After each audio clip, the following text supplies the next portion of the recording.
Next on Bulldog Fight, the women take the ring. Julie Kedzie faces off with Julia Berezikova. This is Bulldog Fight. Julie Kedzie has a record of 7 wins and 5 losses. She stands at 5'5", weighs in at 135 pounds. From Greenwood, Indiana, Julia Berezikova has recorded 2 wins and 1 loss. She stands 5'7", weighs in at 131 pounds. Fighting out of St. Petersburg, Russia. Well, as you take a look at the tail of the tape, you'll see Berezikova has pretty much everything to her advantages. She's 3 years younger, 2 inches taller. She's 4 pounds lighter, has a 5.5-inch advantage in reach over Julie Kedzie. But Kedzie has more experience. She is some kind of tough. A third-year pro, loves the striking game. Julie Kedzie. Troy Wall, the third man in the ring. Are you ready? Are you ready? Fight! Berezikova in black, the short trunks. Julie Kedzie in the black and red with the ponytail. Kedzie goes with that front kick to start things going. Berezikova looks like a boxer. Berezikova's got fists of fury when she gets in the pocket, but Kedzie not having any of it, giving as good as she's getting. And we have a slugfest on our hands. How about this? They love the girls here in Russia. Julie finally ties her up, wraps her up, goes to the knees inside. Berezikova trying to get free with that hand. Blasts her with a left shot to the side of the head. Julie spins her into the ropes, trying to control her. Trying to cut that distance down when she comes with the knees. If there's one thing that Julie is exceptional at, that is completely neutralizing the offense of her opponent. Some may call it boring, some may call it safe, but Kedzie is very, very good at taking her opponent out of the game, and that's what she did very, very quickly with Berezikova. We didn't see these hands of Berezikova last time because she fought Taylor Rosa, who took her out of her game, but now we're seeing him here tonight. Well, Julie has certainly neutralized the early onslaught, and now as they continue in the clinch game, somebody's going to try and get something free to land some blows here. There's the knees coming up by Kedzie. Right back was Berezikova. You see both fighters hacking their knees into the thighs of the other. Excellent tactic there. Knots up the quadricep. And you see a shoulder shot from Julie Kedzie. Very short-range shot, but it can have a very distracting effect on the opponent. Well, I think she needs to create some space down. I guess she doesn't want to box with this girl. Maybe try to wear her down in the clinch game. Well, that's exactly what they're doing. Both fighters having a very active clinch right now. You see referee Troy Wall keeping a close eye, but seeing more than enough action to justify leaving them there for the time being. Well, I'll tell you this, Berezikova is feeling the knees of Julie because she tried to push her legs back. See her trying to hold them back. Now Troy brings them out of the corner. He'll set them back up. Okay, fighter. Fighter. There they go. Now let's see if Julie can hold her off in the boxing game. You need to get that leg out there. She goes to the front kick. Doesn't quite catch a piece of her. Look at this shot. Excellent straight shots from both fighters, and Kedzie takes it to the mat. She's got side control, and Troy calls time, spins them around. They're outside the ropes. Julie Kedzie has side control on top. Jeff, I'll tell you, man, you know Julie a lot better than I do. I cannot believe the improvements that Julie has made in her game ever since joining the Jackson camp. Yeah, she's been very adamant about it. She says, I feel like it's the first time that I've trained ever. And she said that's no disrespect to anyone else. And there's her jiu-jitsu from her last coach, James Klingerman. And Julie is perfectly able. She's mounted, look at this. Blasting away, trying to get a shot to the head. Julia desperately squirming, almost looking like she's trying to get out of the ring, but Julia having none of it. She tried to squirm away, but Julie just separated Julie separated those legs, and Berezikova couldn't spin her. Oh, look at that shot! Solid left hand. One thing that's often underestimated is the punching power of Julie Kedzie. Okay, ready? Well, these two women are not your average women. They are in impeccable physical shape. They look like beauties out of the ring, but I'm telling you, the leather they're throwing tonight, I'm completely impressed. Julie fully mounted here, trying to get a little space so she can cut loose with those power shots. Yes, grazed the chin that time. Look at Berezikova trying to get out of it. You see Berezikova bucking, trying to get out of that full mount, and she proved to be an absolute escape artist against Taylor Rosa. But Kedzie's body control is unbelievable. It's all about control in the down game. Blast her. She's got a little distance, tied up in the ropes, and Troy will have to drag him out of there pretty soon. Freeze. And he does. He says to freeze. just spins him around, leaves him in the same position. Full mount is Julie Kedzie, and she blasts away. Look at this. Brezikova landed a left and a right from the bottom. And now she's giving up her back very bad, but it looks like Brezikova is going to get out of danger. Well, she's reversed it around, and Troy Wall will have to drag him out in the same position. But it's a whole different position now. Full guard has Kedzie, but can Berezkova get free enough to blast at her?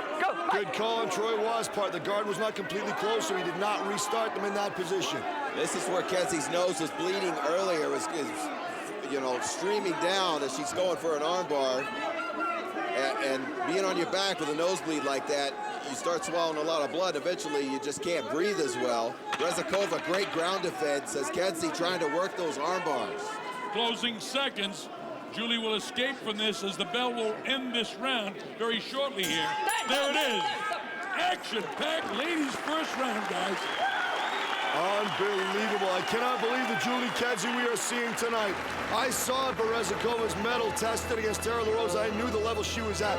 But Julie Kedzie easily meeting and in some ways surpassing her. Impressive to say the least.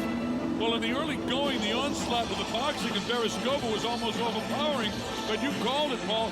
I mean, Kedzie just tied her up when eventually she got to her and able to get into that clinch game, and it went down to the canvas. I thought Julie had more time on top, or at least in control, and then at the very end, Berezkova able to get on top herself. Yeah, check this out. Kedzie catches the leg and bam, lands a hard left hand and shoots and gets the clinch. Nice clean sweep into full side control. Here it is again, another look.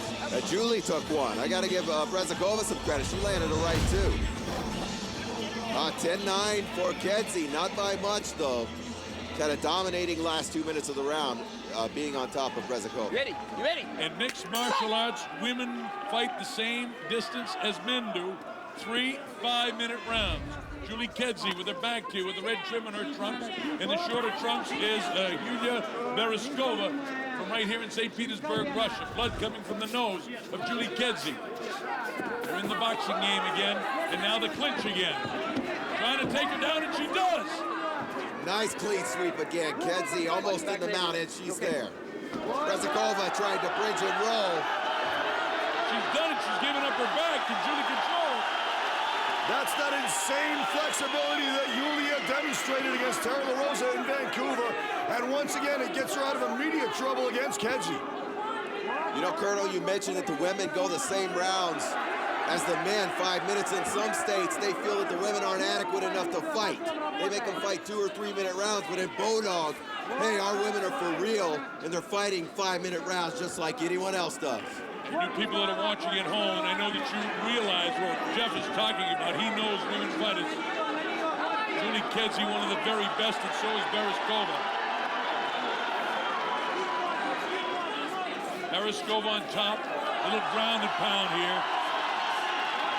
Julie trying to create some distance with the legs, but she reverses it. She's going for armbar here. Brezikova grabbing and textbook escape, but she's still in danger. She is still in danger.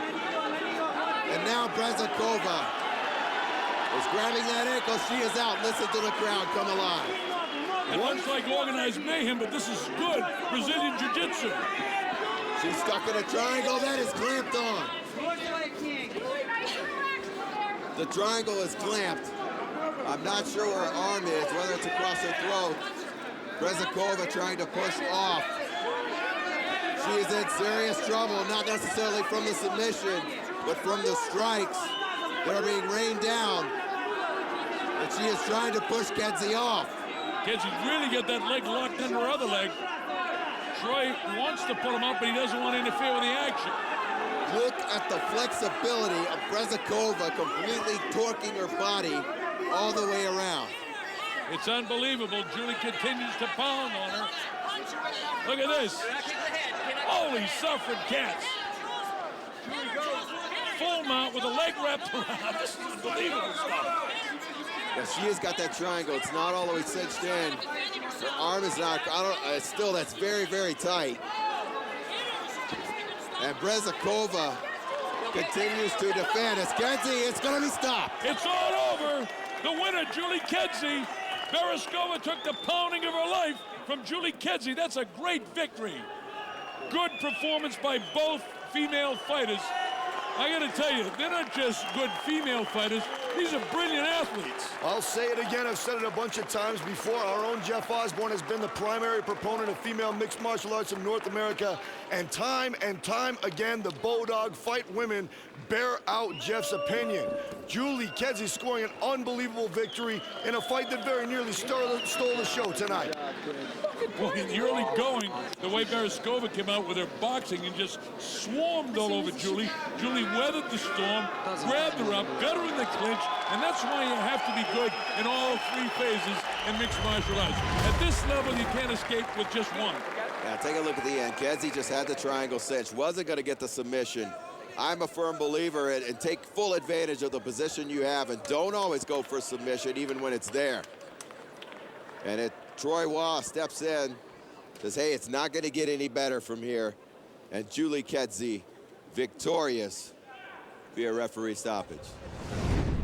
Your winner by referee stop and TKO, Julie Kedzie.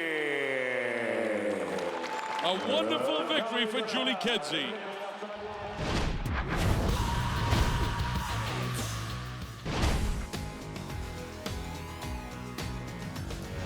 Buckner has a record of 9 wins, 3 losses, and 1 tie. Buckner's 5'4", weighs in at 136 pounds, and is from Poland, Maine. La Rosa has a record of 9 wins and 1 loss. She stands 5'6", weighs in at 135 pounds, and is from Woodstown, New Jersey. Ladies and gentlemen, 2 fighters who have been waiting years to face each other will battle it out tonight. In the red corner, standing 5'4" and weighing 136 pounds, with an MMA record of 9 wins, 3 losses, and 1 draw. Co-owner of the Academy Mixed Martial Arts Training School, I present to you, from Poland, Maine, Amanda Buckner. Amanda Buckner has excelled fighting in many fight shows, including victories in Japan. A very, very intense individual, to say the least.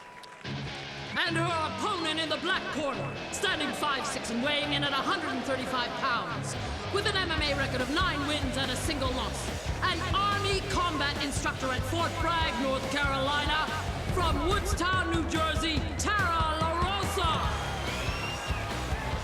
And here's La Rosa. Proud to be out in New Jersey, originally trained in the Carolinas with Team Rock. Now she is in Yakima, Washington. We both all have been through the rules meeting. Let's have a good, clean fight. Touch gloves, go back to your corner. Good, all seconds back, and I gotta have the seconds stay in their chair. Final instructions by referee Troy Waugh, and we are set to go with round number 1, and this one is going to be explosive, I can tell you that. And remember, there's that carrot on a stick, too, of a spot on Team USA to fight Team Russia. There's a female representative over there just waiting to fight whoever gets their arm raised tonight. Not only that, but that $50,000 Bodog Fight Champ, in which you, the fans, will pick the winner, and someone's going to go home with $50,000 cash. And a nice right hand by Amanda Buckner connects. Yeah, even though she's giving up a bit of size advantage, she seems entirely unintimidated by the larger La Rosa. Now, La Rosa goes high. Nice attempt at a high kick, and Buckner trying to eliminate that distance. La Rosa dropping her hands. Very dangerous with Buckner. Yeah, Buckner looks to be a pressure fighter, and that's exactly what she needs to be doing. She's dealing with a longer-limbed opponent, so she doesn't want to stand on the outside and let La Rosa pick away at her. La Rosa, I've rarely seen her even get winded, and the same thing can go for Amanda Buckner. You know, the women don't get the opportunity to fight as much as the men because there's such a limited amount of female fighters in the game of mixed martial arts. And when you talk about the best in the game, there's maybe 10 or 12, and Bodog's going to be scooping them all up. Yeah, I'm very, very enthusiastic about seeing how things work out in Bodog fight in the female mixed martial arts department. You see that judo coming into play with La Rosa. She was about to get taken down, and she had started as a judo practitioner, and you know, we talk about the accolades of both. La Rosa started in field hockey, and I believe that Buckner was a basketball player for 4 years. Watch the elbow. Watch the elbows. Anybody who's endured a high-level field hockey match can tell that, if nothing else, La Rosa gonna have shins of steel. And the two are clinched inside the corner, both looking for that prime opportunity to secure an offensive move, and Buckner does it and gets the takedown. Once again, the fighters being halted and turned back toward ring center to ensure they don't slide under the bottom rope. Fighter safety paramount here at Bodog Fight. And reset. Buckner admittedly took some tough fights early in her career, fighting opponents 20 pounds heavier, but able to still get a 9-3-1 record. No slouch at all. And La Rosa with a similar record, both of them 9 wins. La Rosa 9-1 with her only blemish to the #1 female fighter at the time, Jennifer Howe.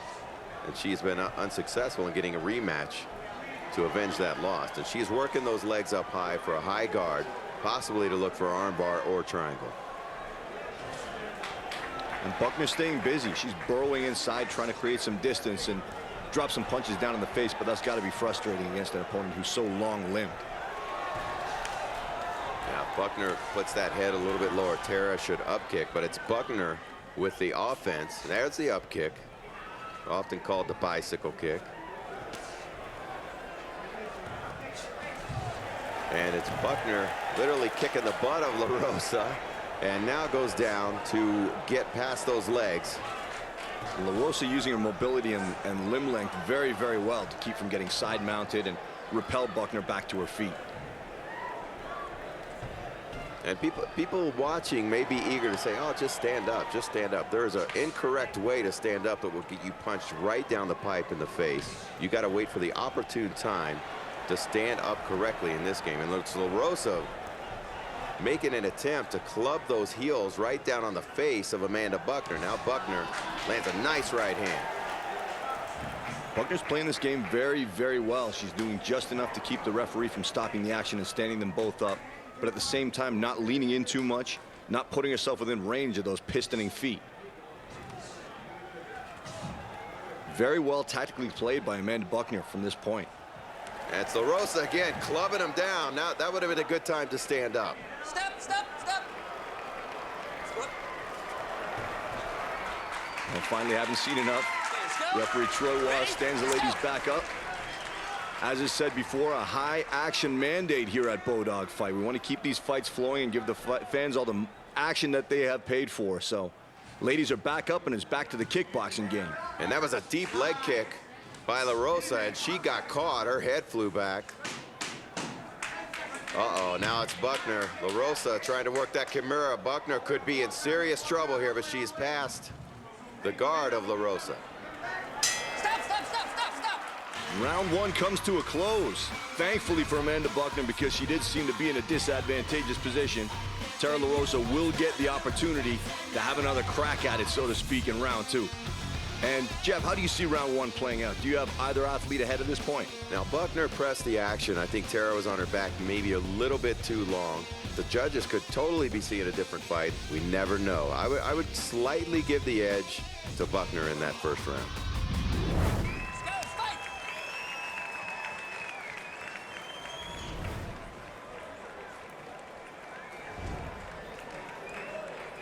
Back on the feet once again. Oh, nice Superman punch by Tara La Rosa. Didn't connect, and it's Buckner across the ribs with a kick. Lashing out at that liver. Best place on the body to hit somebody. A clean liver shot will take almost all the wind out of your opponent's sails. I'm worried about La Rosa kind of dropping her hands and getting a little relaxed.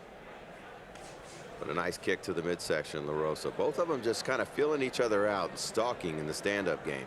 Yeah, each lady has given the other one a reason to be cautious. I mean, Buckner seems to have tighter, better boxing skills, while La Rosa's kicks have been landing very, very hard. And unfortunately, it looks like one of them landed in the wrong location, so we're going to take a brief recess, to give Amanda Buckner time to shrug that off. Once again, it's very, very rare that you will ever see an athlete in a mixed martial arts fight intentionally strike to the groin. But when the fists and feet are flailing, it's possible for it to happen. And so provisions are made in the rules to give the athletes time to shake it off. And as you can see in Tara LaRosa's face, no animosity intended whatsoever. Oh, nice right hand and a left. Right on the button and follows up with another right hand. Now the fists are pumping back and forth like Rock'em Sock'em robots. Buckner's gone wild. And why does it seem that every time there's one single female bout on a show, they steal the show? I think it's because, like you said before, female fights are a lot more infrequent. It's a lot tougher for a female MMA athlete to get a fight. So when they get the opportunity, they go all out to make sure they make the most of it. Oh, LaRosa trying to go with that high knee. And right there's the opportune time. And Buckner's leaning over. If LaRosa could pull that hip out a little bit and just jack the high knee right up to the head, that's the perfect time to do so. And there's a shoulder shot. It may not look like much, but they do take their toll. And as you can see, that opened up Buckner's head to take the left hand that followed. Both of these ladies fighting for a spot on Team USA to meet the female representative of Team Russia. And LaRosa just exploded in the corner there with a hard knee and a punch that I think stunned Amanda Buckner.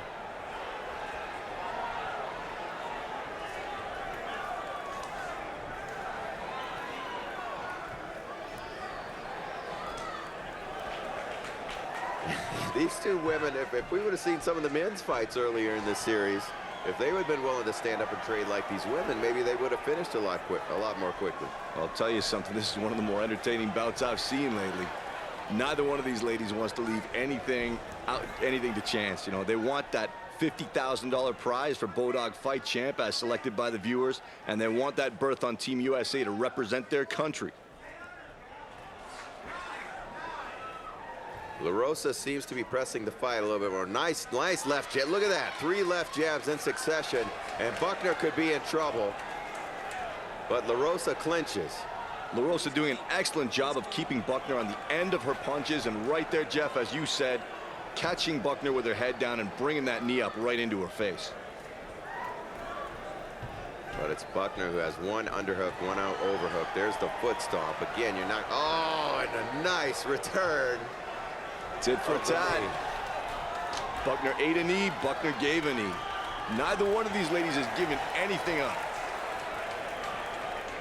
LaRosa's trying to go for the tie clinch again and pushes. I think she needs to keep her distance from here and work her stand-up. She pumped that jab about 4 times, and it set up a good opening to land a good offensive shot, and then she clinched. I'd like to see her work the jab a little bit more.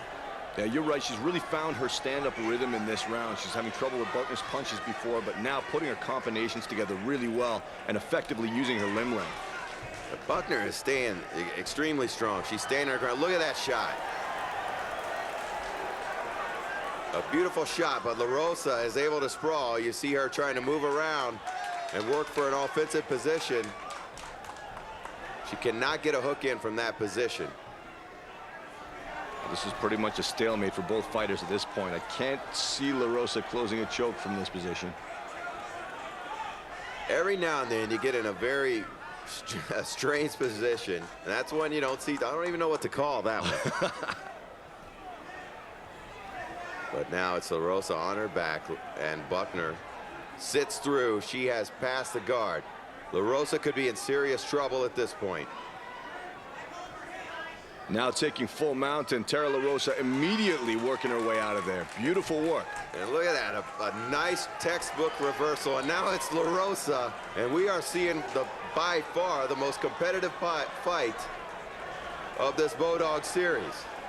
It seems like every time one of the athletes sticks out a fist, sticks out a foot, or goes for a submission, the other one has an instantaneous counter. And that is the end of round number 2. A hell of a round. I got this as anybody's fight, Jeff. I cannot believe the level of competitiveness here. And as you can see, the appreciation from many of the other Bodog fight athletes as well. They know they're watching one of the best fights on this event. The way I see it, it all comes down to this third and final round, Jeff. I think that whoever ends up going on to represent Team USA against Team Russia is going to be determined within the next 5-minute round. I got it 100% even. There has been no one who scored a 10-8 round. It's been 10-9, one round each. And they have 5 minutes to show their stuff.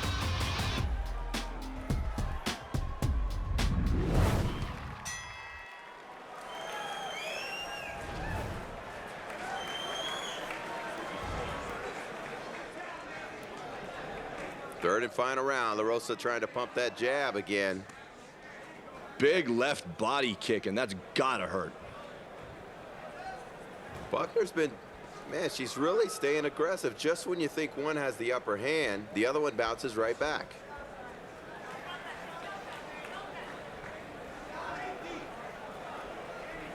A methodical third round. Neither want to make that single mistake that cost them the fight. Exactly, and both of them are working on depleted resources right now, so nobody wants to burn out early in the round and give the fight away in the final moments. Oh, Buckner, nice left hand. La Rosa's starting to look a little bit more fatigued than Amanda Buckner. Buckner's hands are up high. La Rosa's are starting to drop a little bit. I think you're right, and she seems a little bit more hesitant to engage. You see her shoulders rising and falling as she's trying to drag in that extra breath that's going to give her the energy to continue. And that was a hard leg kick to the left thigh of Tara La Rosa. And now La Rosa returning with a high kick. It didn't connect. Good defense by Buckner. So far, Buckner doing the right thing, staying tight so that she doesn't leave her head out there to get knocked out. Ever watchful for takedowns, moving every time she sees La Rosa lash out at her, and firing off periodic combinations. If I was yelling any kind of advice to La Rosa right now, it'd be to keep the hands up, because Buckner has explosive strength and explosive strikes, and all it takes is one when your hands are down. And she's already shown that she can plant that straight right on the button. And here we go again, the deep exchange of punches inside the corner, and now La Rosa with a big knee that rocks Buckner. You can guarantee Buckner did not like that one bit. La Rosa come charging out of her corner like a caged animal. And it's like you said before, every time one of these ladies seems like she's in trouble, she steps it up a notch and defends herself and brings this fight right back to even. Oh, Buckner has a nice opening. I always look for the knees. She has a nice opening left knee to Tara La Rosa's head there a couple seconds ago. And the two just countering each other, pushing one another into the ropes. Not much time left. You don't want to leave this up to the judges, especially when not only that slot for the pay-per-view is on the line, but $50,000 in cash for the Bodog Fight Champ, as voted by you, the fans, watching the entire Bodog series. In a fight this close, it's very important to finish strong. These ladies really have to gauge their final minute, pick their spot, and just empty their gas tank and throw everything they've got at their opponent and hope to make an impression on the judges. I would say the last 1 minute of the fight, you have nothing to lose but the fight. La Rosa using that judo, tosses not a totally clean throw, but gets Amanda Buckner down. And the crowd really intense watching this fight. Ladies are returned, aimed at ring center, make sure they don't slide out one more time. Good. Okay, let's go, let's begin. Don't leave it up to the judges. La Rosa being in the dominant position right now, it would be good for her to fight as hard as she can to get some distance and flail some punches down, just go crazy and try to tell the judges that she was the dominant fighter in the waning moments of this battle. If she gets that right leg out and passes the guard, I think that she can take this fight. And she is working very hard and does so. Feet off the ropes, feet off the ropes. That leg is through, but look at Buckner. A perfect counter goes to her stomach, not letting La Rosa fully pass the guard. And always fighting. Right away, she reached out for that leg and tried to drag it in for a single leg takedown. She's not content to lay there and look at this. Very bad position for Amanda Buckner. Dragged over onto her back in rear naked choke position. This could be awful for Amanda Buckner. Can she finish in the final seconds? That is being sunk. It is very, very deep, and that's it. And it's over. The first ever Bodog fight MMA winner, Tara LaRosa. MMA female fight winner, Tara LaRosa. I'm getting tongue-tied. I cannot believe that battle. A tilt that went right down to the final moments. And now, a spot on Team USA for Tara LaRosa. That is a very, very monumental win for that young lady. Two of the absolute best female fighters on the planet laying it all on the line, and there's nothing better than like watching a Rocky movie where somebody goes down in the last 30 seconds of a fight. Amazing performance by both of these athletes. And obviously Tara LaRosa has her fight against the Team Russia representative ahead of her, but if ever a fight screamed for a rematch, it was this one right here. We need to see at some point in the future on a Bodog fight card, LaRosa versus Buckner again. I don't want to sway the votes out there, but that was a hell of a fight. I gotta concur. Quite frankly, I'm extremely, extremely impressed with this fight, and these ladies have once again elevated the sport of female mixed martial arts. Very good fight, both fighters. 4 minutes, 30 seconds, third round, winner by submission. Everything given, no quarter given at all, and a very well-earned victory by Tara LaRosa.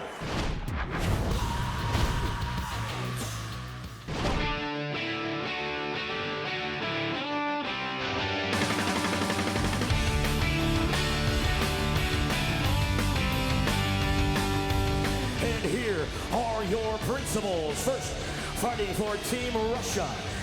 She weighed in at 133 pounds and stands 5 feet 6 inches tall. She has an undefeated record of 2 victories and no defeats. Ladies and gentlemen, introducing Yulia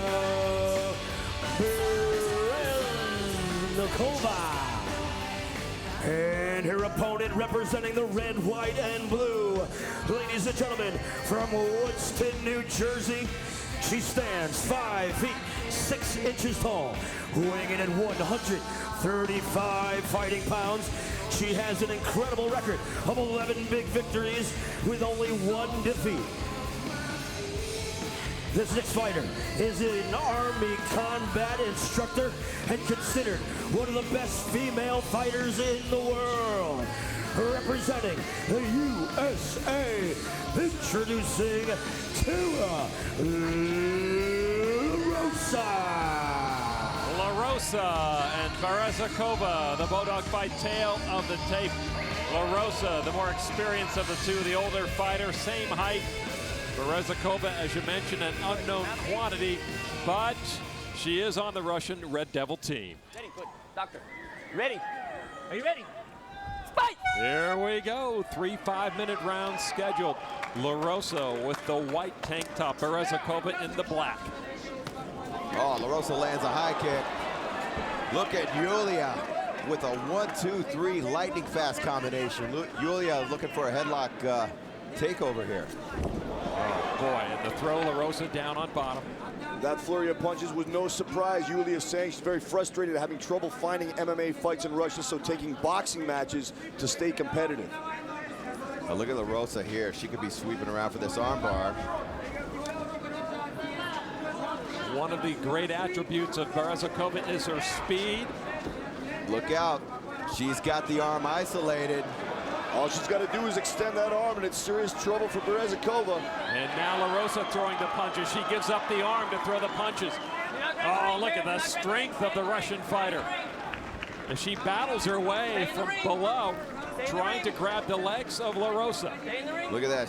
She's got a hold of the arm. Bereznakova doing the right thing by throwing her legs over the body and stepping around, but it's also bringing her right out to the edge of the ring apron. And now LaRosa working for a triangle. Sorry, Lon. Nope. Man, Tara's been a submission machine ever since this match started.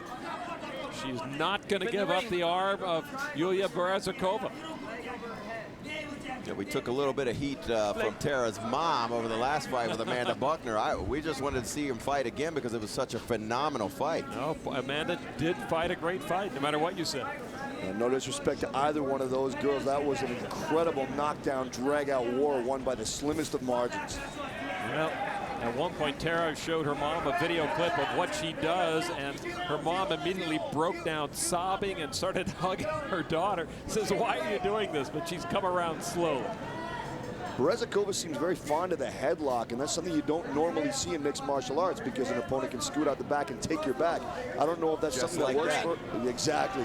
I don't know if that's indicative of inexperience, but either way, it's got her in a very bad position right now. Now here comes LaRosa trying to get the choke. This is how she finished up Amanda Buckner, and Berezikova better get herself out of there quick.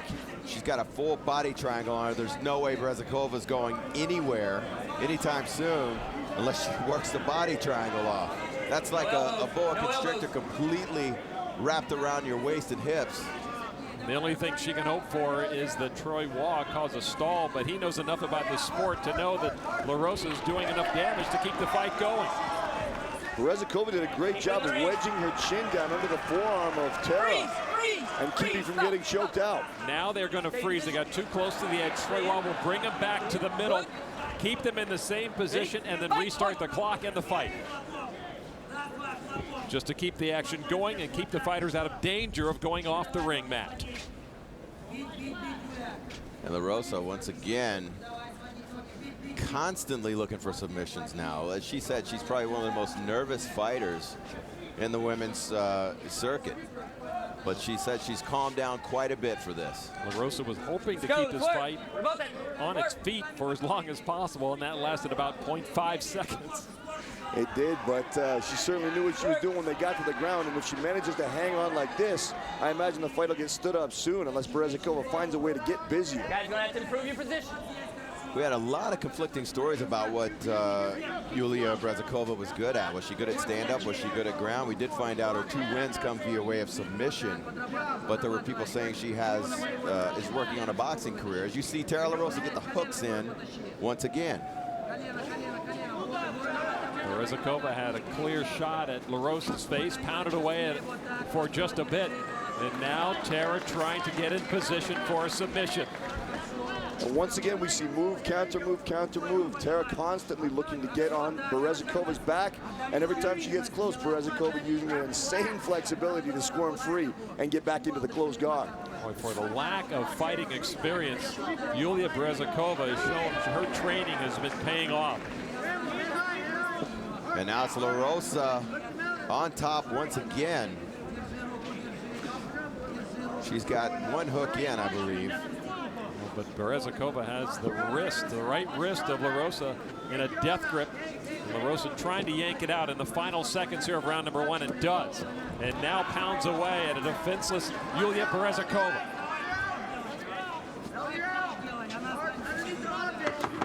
Final 10 seconds of the first round. Yulia's just going to hang on. Now, not a lot more she can do from that position, but still Tara going for the armbar in the remaining seconds. Nope, clock ran out.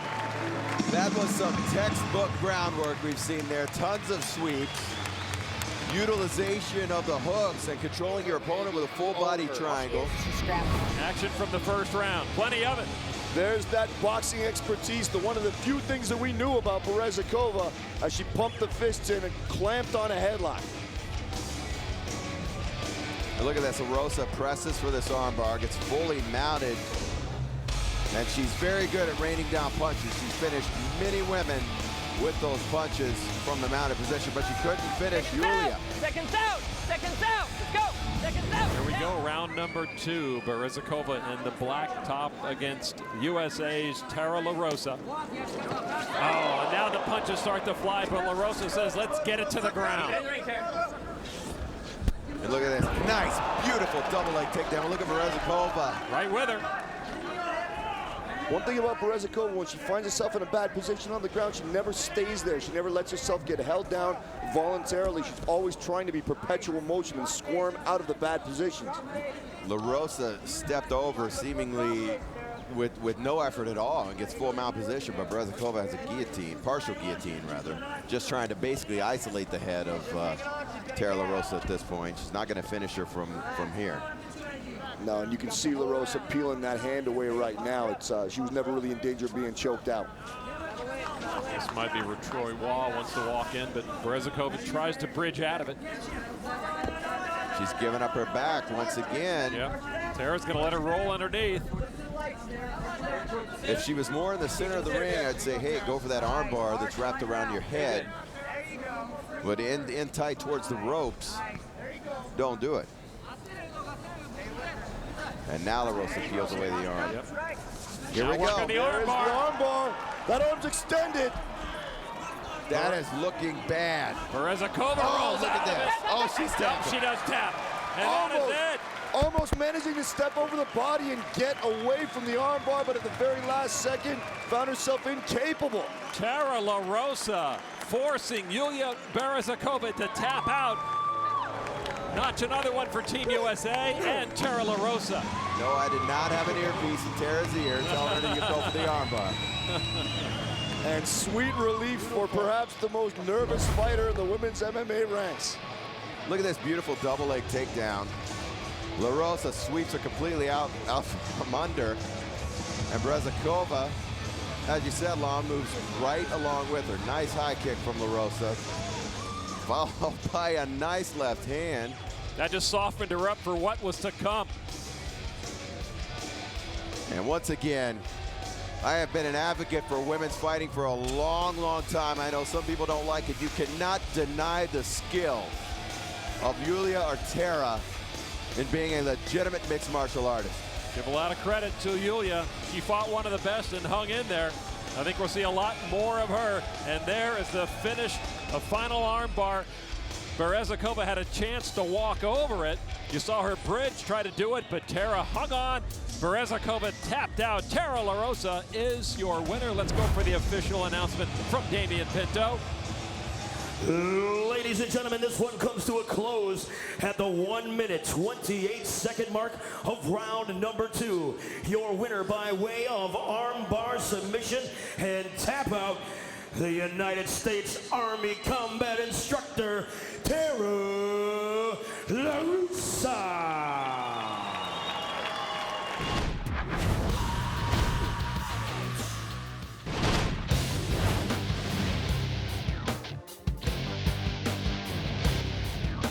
Karina Dom has a record of 5 wins and 3 losses, fighting out of Vila Bela, Brazil. Molly Helso has recorded 3 wins and 5 losses, fighting out of San Diego, California. All right, so we're set to go. Fighting out of the red corner, standing 5 feet 5 inches tall and weighing 126 pounds, with a mixed martial arts record of 3 wins, 5 losses, from San Diego, California. It's Molly Helso. Molly. And across the way in the black corner, standing 5'4", weighing 126 pounds, with an MMA record of 5 wins and 3 losses, from Vila Bela, Brazil, this is Karina Dam. Judge, are you ready? You ready? Are you ready? Fighter, are you ready? Are you ready? Fight! All right, here we go, round 1 for the women in mixed martial arts Bulldog style. It's 5-minute rounds. You saw the high kick right away by Karina. Boy, she's got that Muay Thai stuff. Look at this, some good punches too. Molly trying to put some pressure on the kicks back and forth with the punches. Look at the hand speed now of Karina Dam. Now she grabs and locks her up, drives her to the ropes. Neither one of these ladies giving any quarter, and I mentioned in Russia that I was surprised that for a jiu-jitsu stylist, Karina Dam had such polished Muay Thai. It's looking even better here on the beach in Costa Rica. You talk about an explosive opening. So far, these women have impressed me more than the men as far as the tenacity and the aggressiveness that they're throwing with their strikes. Well, I wonder if the lighter weight makes the heat less of a factor for them. I mean, it's brutal for everybody. Karina Dam in the pink, and in the camouflage is Molly Helso as the referee breaks the action, brings him over to the center of the ring, and gets him going again. All right, here we go. Molly Helso wants to get a little bit more aggressive. She goes out with the jab. Look at that spinning move by Dam. High kick. Great stuff by Karina Dam. Molly's got a work cut out against this young woman. You were right, she's a beauty outside the ring, but Paul, she is a tigress in the ring. Absolutely, another one of her nicknames is Beauty But the Beast, and she's showing exactly why here. As Mr. Gracie himself said, she's Brazilian, so you're gonna see one hell of a fight. Karina, for a grappler, is looking very good to stand up. Now she tries to get that low kick in downstairs on Helso, and Helso goes away boxing. Another nice low kick. How about this, Hoist Gracie? You like what you're seeing with these girls? Oh, yes. She's, for a grappler, she's very good with her hands and feet. Well, they haven't been down grappling as yet. There's a kick kind of to the midsection. If you look very closely, you can see a tattoo of what's called a birnbau on the lower back of Karina Dam. That is an instrument played while capoeira practitioners, that is the Brazilian dancing martial art, do their thing. That explains the kicks out of Karina Dam, but now she's gonna have to show her jiu-jitsu chops as she gets taken to the ground. Yeah, I kind of wish Molly would have stayed standing a little bit and then tested herself a little bit more.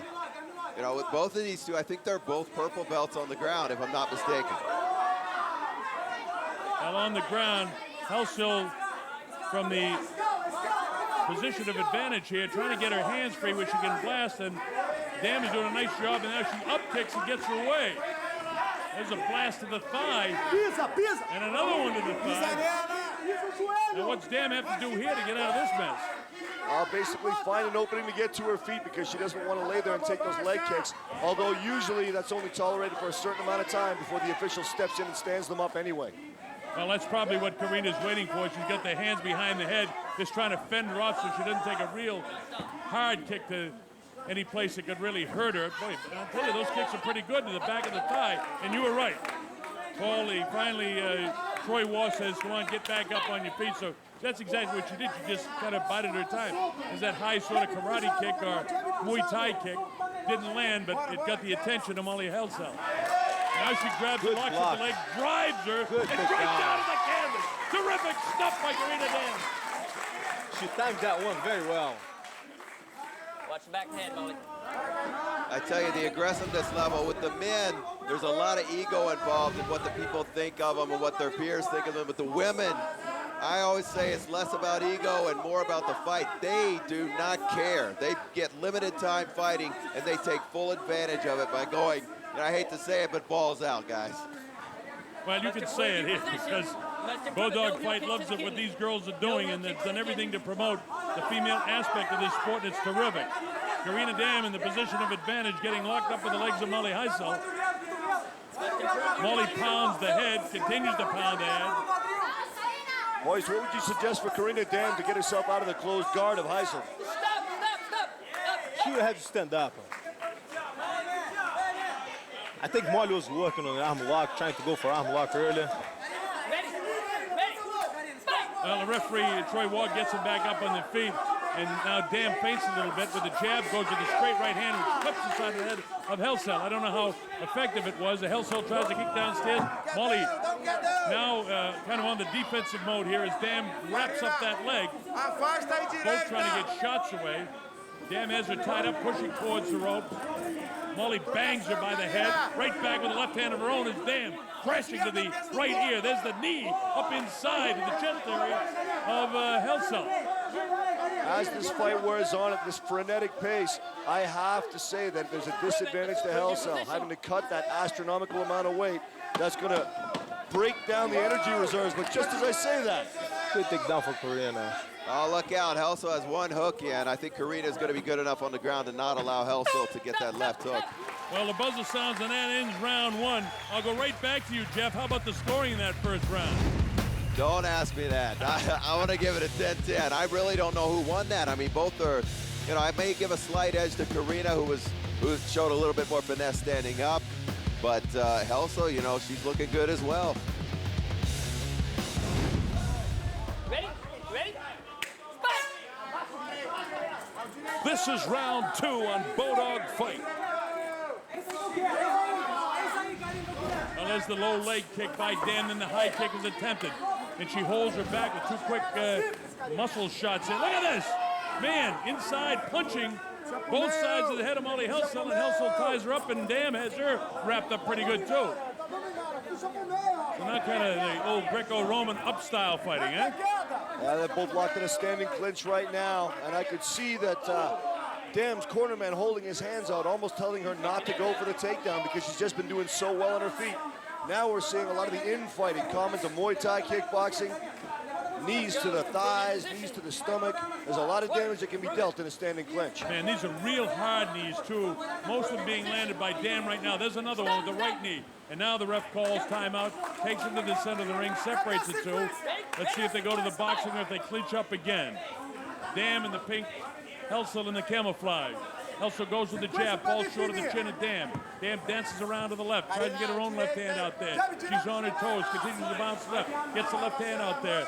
as Molly Helsel loads up the right hand and whistles past the nose of Karina Dam. Then she kicks it. Dam grabs the leg. How about this stuff? I like it. Well, I'm telling you something. The inside of Dam's leg has to be feeling that kick. Helsel now finding her range of really loading up those kicks, and she is the bigger, stronger woman, so those are going to be doing an incredible amount of damage. Round 2, Bodog style. Bodog fight from Costa Rica. Looks like Helsel is gaining momentum. She's landed a couple of jabs and some significant leg kicks there. And now Karina returns the favor with a leg kick. This has been one of the more competitive women's fights I've seen recently. Brutal right hand. All those punches that Helsel threw, and the big damaging one was landed by Dam there.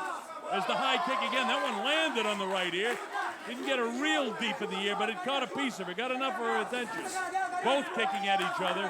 Boy, when those front legs and the Muay Thai style kicks, when they come together in the shin, that's gotta really be painful. Oh, absolutely. Nobody likes going shin to shin. There's nothing worse than throwing a Muay Thai kick and having it checked by your opponent with the shin. But these ladies both have conditioned their legs to absorb the impact. Even though it doesn't feel good, they're able to continue fighting. And again, we mentioned the heat. Look at that spinning reverse left-handed shot to the left side of the head. That's right. That spinning back fist landed flush. That's a trademark of Mr. International Shoni Carter. And now, perhaps a trademark of MMA Barbie herself, Karina Dam. She's huffing and puffing, but she's still pulling some slick moves. There's that spinning move again. They can't hit the elbow like they can in Muay Thai, but they can certainly land the back of the fist with that spinning move. And she caught her real good the first time and just grazed her the second time. There's the low kick taken to the right thigh of Helsel. Helsel trying to answer with a left kick of her own down low.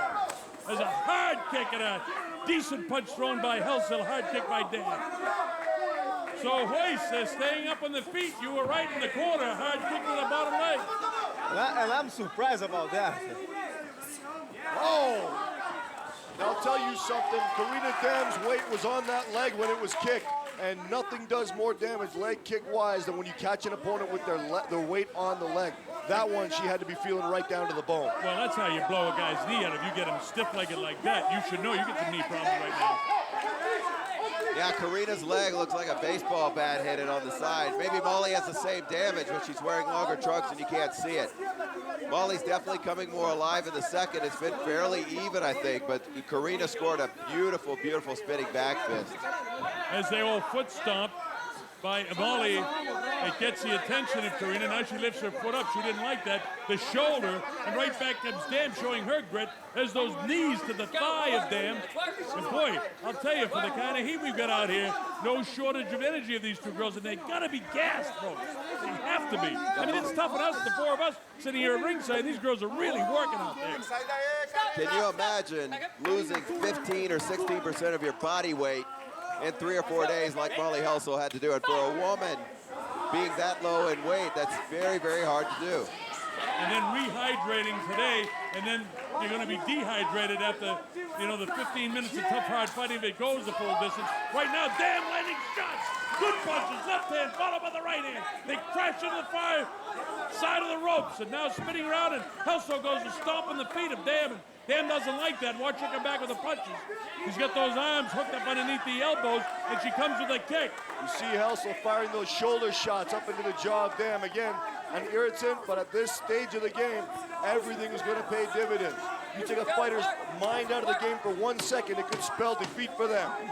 See, that time she stomped on her foot, and right back came Molly Dam with a stomp of her own. So, I think you're right. It's an irritant. They don't like it. And there's the buzzer sounding an end to a real good Bodog fight, round number 2. Well, I like what I'm seeing. Back to you, Jeff.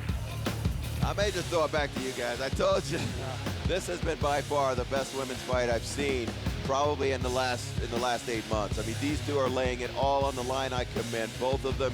They are setting a precedent for the other women fighters to achieve.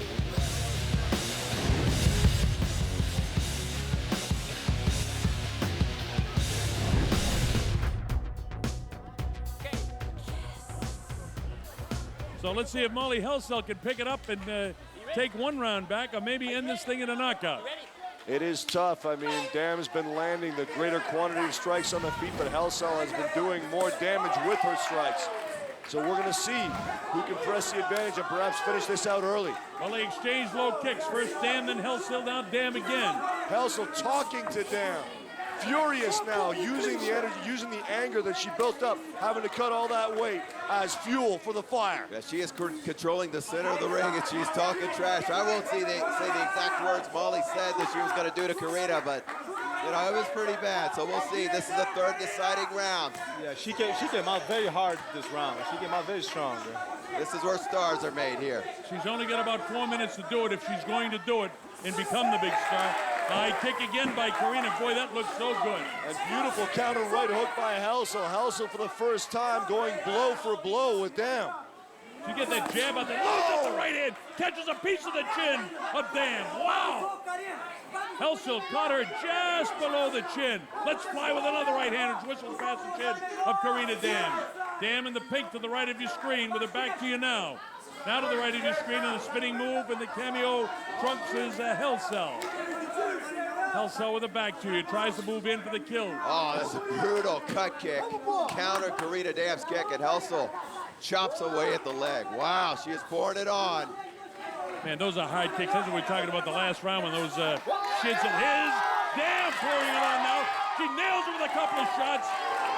Some real good shots. That was right on the tail end of as soon as she got that leg kick, she ran forward to the floor. He pumped in about 15 shots and stepped back as if to say, how do you like that? Now openly taunting Helsel to come in and give her some more. Round number 3, the crowd is really in it as Karina slips and then she dances around to her right. That's right, that's the Ginga from Capoeira. It's the set of steps that they work all their moves out of, and a true showman is Karina Dam. She blasts her with a low leg kick and then takes her right hand to the left side of the cheek, going by Helsel. This is terrific stuff for the ladies as they mash those shins together on that kick. Loading up the right hand but falling short and carried away by the forearm of Dam. Now Dam trying to battle her off as Helsel comes forward. Helsel the aggressor right now, but held off with a nice stiff jab. Right hand misses by Dam, but she's holding her off with nice jab. Both girls a bit on the fatigue side.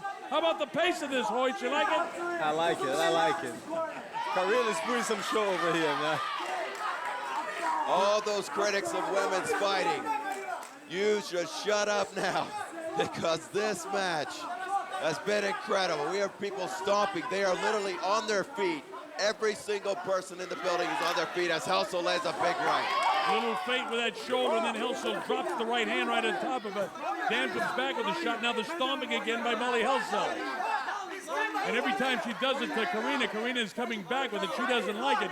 But as Paul Lazenby said, it's more of a nuisance than anything. But that's not. That's that high shot to the thigh with the right leg. And now it looked like Molly was getting ready to try and throw her. Nothing down for grapplers. Nothing on the canvas at all. No, not at all. This has been purely a stand-up war, fighting in the clinch, fighting with kicks, fighting with punches, fighting with spinning back fists, busting out capoeira gingas in the middle of the fight. This is a classic fight, regardless of gender, one of the best mixed martial arts fights in the history of our sport. The crowd really into it here in the Camboy Beach in Costa Rica. Bulldog fight at its best. Stomping is Molly Helsel, but doesn't get a piece of the foot that time of Karina Dam. And now the referee, Troy Wall, separates the two. Listen to the crowd, they're really in it. Let's go, let's fight. Dam's corner trying to assist her over in her corner. She finally comes out, back into that boxing stance, and she bounces away. Circles to her left, up on her toes, out with a jab. Blocked short. Helsel trying to get off with her jab of her own. They're both fatigued, but they both still have enough energy to try to finish strong and cause a knockout. Does the low kick, followed by the right hand that misses the chin of Karina. Karina throws the left hand of her own, standing, waiting.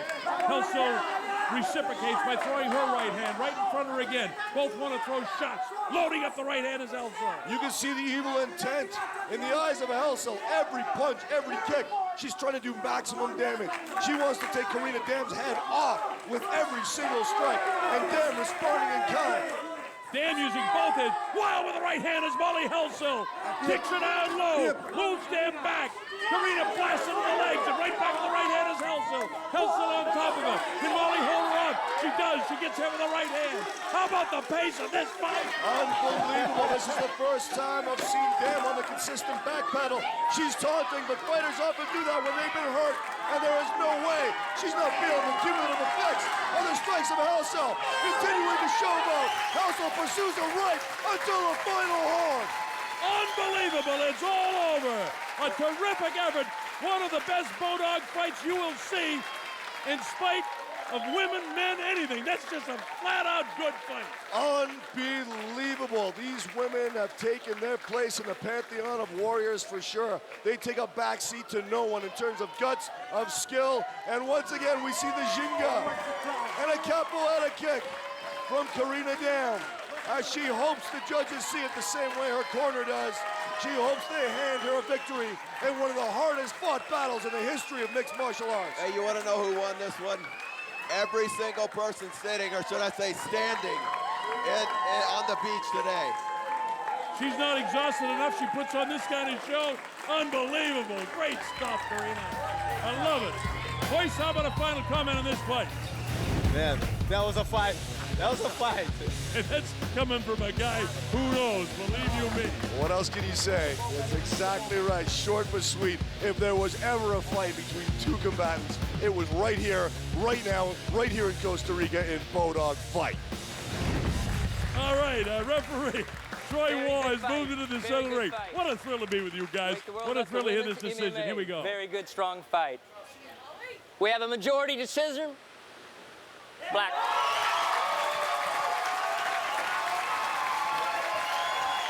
Karina Dam bursting into tears as the Brazilian contingent goes crazy. Molly Helsel understandably gutted by the announcement, but in a very sportsmanlike display, immediately going over to Dam's corner. É o samba do Brasil. Oh, no, great, great, great stuff.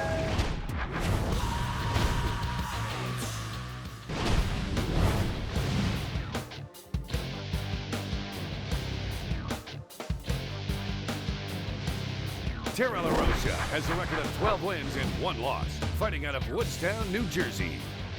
Second, Shayna Baszler has recorded 6 wins and 3 losses, fighting out of Sioux Falls, South Dakota. All right, so we're ready to introduce the fighters, and fighting out of the red corner, standing 5 feet 7 inches tall and weighing in at 134 pounds, lean and ready, from Sioux Falls, South Dakota, this is Shayna Baszler. Shayna decked out in the black. And in the black corner, standing 5'7", and a lean and ready, 134 pounds, I present to you from Woodstown, New Jersey, Tara LaRosa.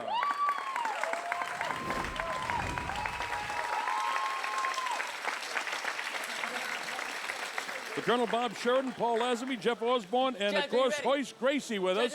Here we go. This should be a war. Fighter, are you ready? Fight! Here we go. Baszler, the more accomplished of the two, in the white. They shake hands, show the sportsmanship, and away we go. And they're both hoping that their aim's not off for any more of the fight than it was at the very beginning. They try to touch gloves and miss by a mile. All right, both of them sort of posturing right now.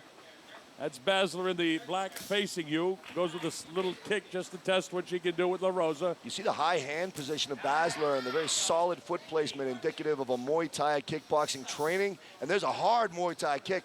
However, don't be fooled by Baszler's stance, because the last time I saw her fight, I expected Muay Thai and I saw her win with a submission. Why with the right hand is Baszler that time as it sails by the chin of LaRosa. LaRosa's got the perfect positioning. She's just trying to see what she can do now. Blasts her to the belly. How about it so far, Hoist? Man, I want to do commentation for the stand-up guys, because they might go to the ground. All right, the grapplers, they keep standing up. It's been that way here at Bodog Fight. There's a good kick down, and now we're down to the ground, Hoist. That's what you teach. Nice trip, and down she goes with a leg sweep.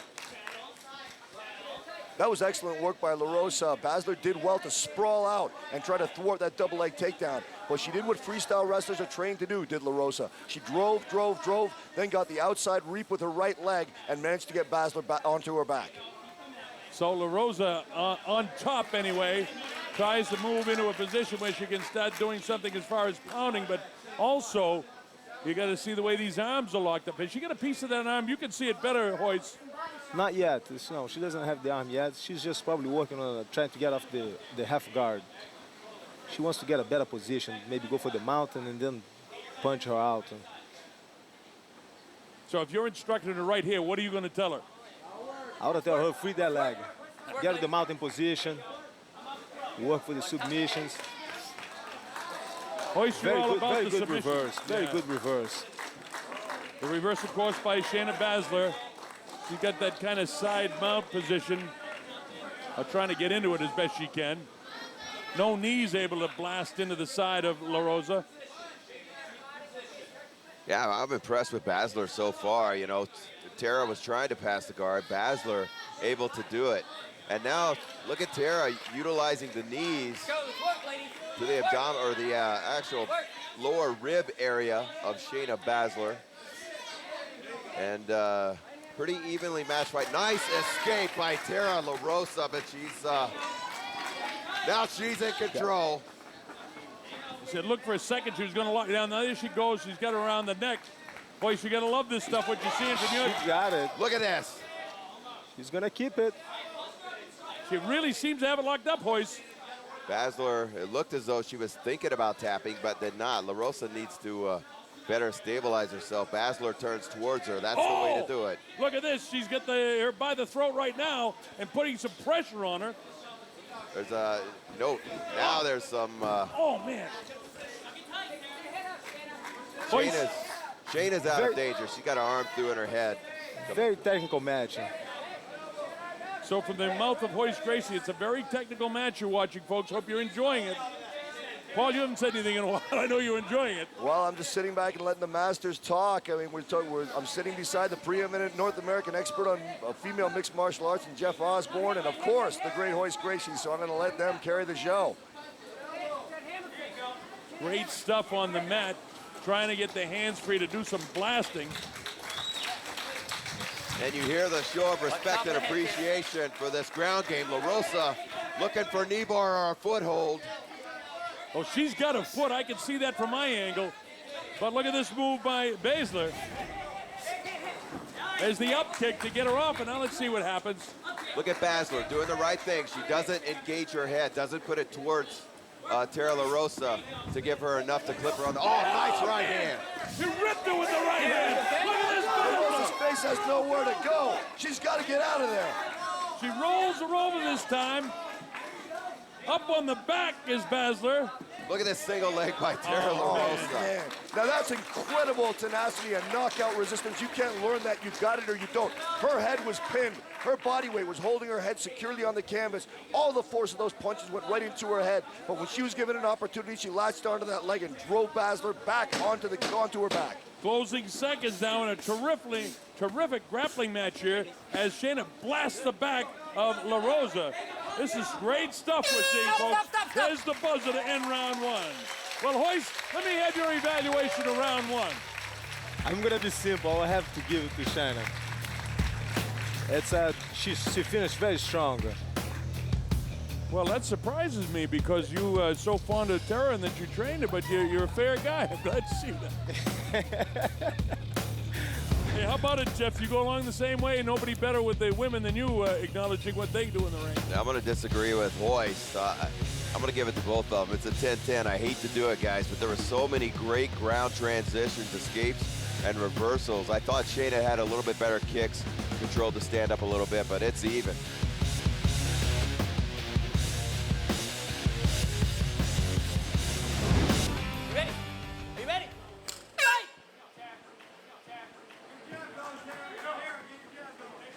Round number 2, scheduled for 3. These are 5-minute rounds, and Bodog fight style. The women don't get a 2-minute break like you see in some of the mixed martial arts contests. They fight the full three rounds at 5 minutes each.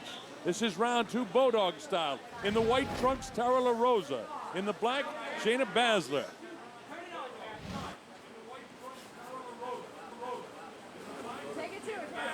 Oh, look at that leap with the right hand. Beautiful Superman punch by La Rosa, and she ends up driving Baszler to the canvas. Baszler closing up her guard and overhooking the arms of La Rosa.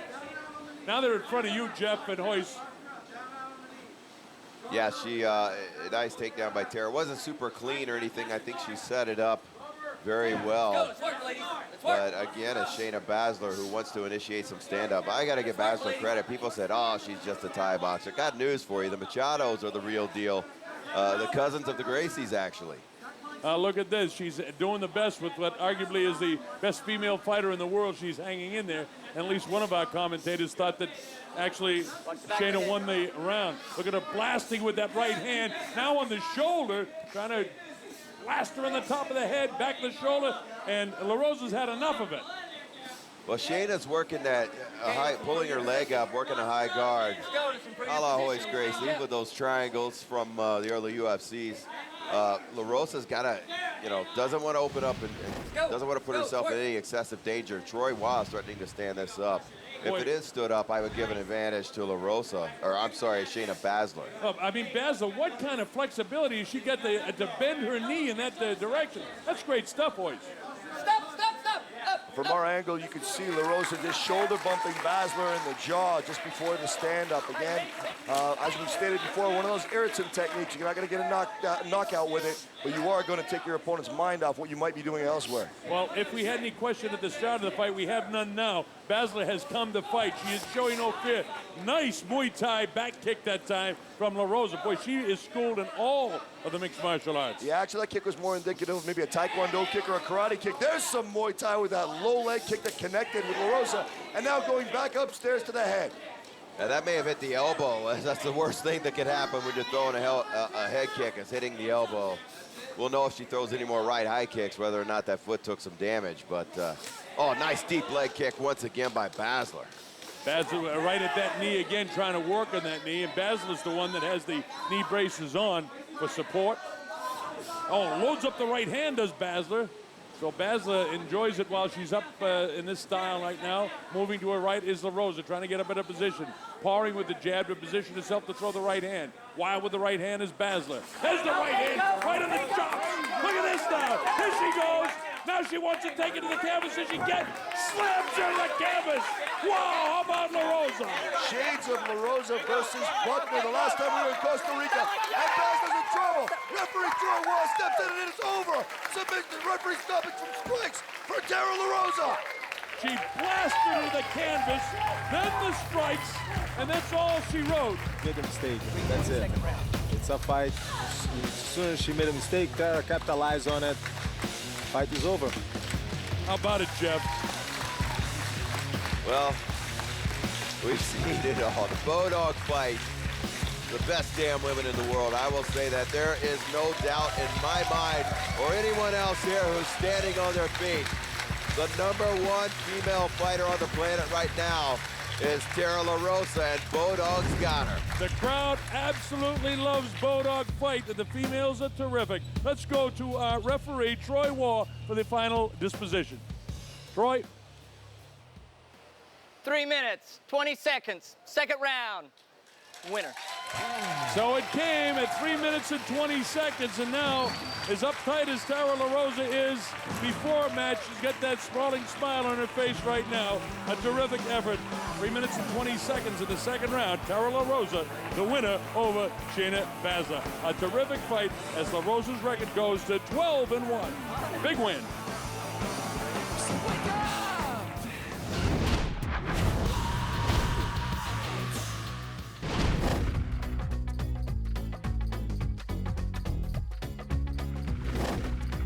Amanda Buckner has an MMA record of 9 wins, 4 losses, and a draw. She stands at 5 feet 4 inches tall and is from Poland, MA. Julie Kedzie has recorded 7 wins and 4 losses. She stands at 5 feet 5 inches tall from Greenwood, Indiana. Fighting out of the red corner, standing 5 foot 5 inches and weighing in at 135 pounds. With an MMA record of 7 wins and 4 losses from Greenwood, Indiana, I present to you Julie Kedzie. Well, she was nicknamed the cheerleader on crack. Julie Kedzie usually smiles all over the place. One of the most lovable characters in women's fighting. One of my favorites. And fighting out of the black corner, standing 5 foot 4 inches and weighing in at 135 pounds. With an MMA record of 9 wins, 4 losses, and 1 draw from Poland, Maine, I present to you Amanda Buckner. You want to talk about intimidating-looking competitors, you're talking Amanda Buckner. And like I said before, she's going to have a fire under her butt to score a win because she came away on the losing end of an absolutely classic battle with Tara La Rosa at the Costa Rica team trials. And as ferocious a competitor as Amanda is, I know she's going to be chomping at the bit to get one in the win column and get back on the horse.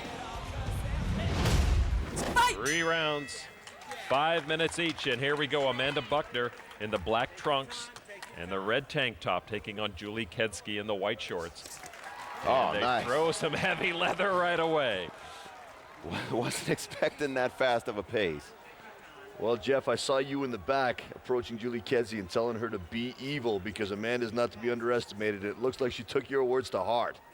Yeah, Amanda's record's like a... Oh, Amanda comes back with a nice shot. Amanda's record's kind of like a bikini. It shows a lot, but it doesn't show you everything. She has 4 losses, but those are against A-level fighters. Like a bikini? Like, you know, You said well, that? you see a You've been lot. working on that one? You see a lot, but you don't see everything. Into the corner. And Kedzie throwing some knee strikes. Amanda Buckner with her back to the red corner. And this is where Julie's taken some criticisms from a lot of people lately is she lands vicious shots and then clinches and closes the distance. It's working. She says, hey, I don't like getting hit in the face anymore. Here's where Buckner's good. Into the ropes, but not quite down. Julie hanging on, and now she goes down hard. Beautiful throw by Buckner. Buckner is known for those arm bars. And Amanda using her feet to drive her entire weight into Julie Kedzie. And look at Kedzie's neck being cranked, that shoulder right across the face. Pressure being applied to pass the guard, and Buckner is in a full mount. That was an excellent idea. Kept Kedzie from turning her body toward Amanda, which is what would have been the best thing for her to do. But now finding herself in a very compromising position. And Julie just trying to get some body control, trying to take inventory of what she can do. Try to find her way out of this. Amanda threw a strike as she got back to her feet. Kedzie needs to work that up kick, the bicycle kick. Yeah, she's got much longer limbs than Buckner, and she really needs to take advantage of that. Wow, strong leg kicks from Amanda Buckner. And a lot of people watch and say, hey, why didn't the girl on the bottom just stand up? Well, there's a right way to stand up. Oh, big punch from Buckner to the nose of Julie Kedzie. What a down strike. Wincing with pain. And that's it, she tapped.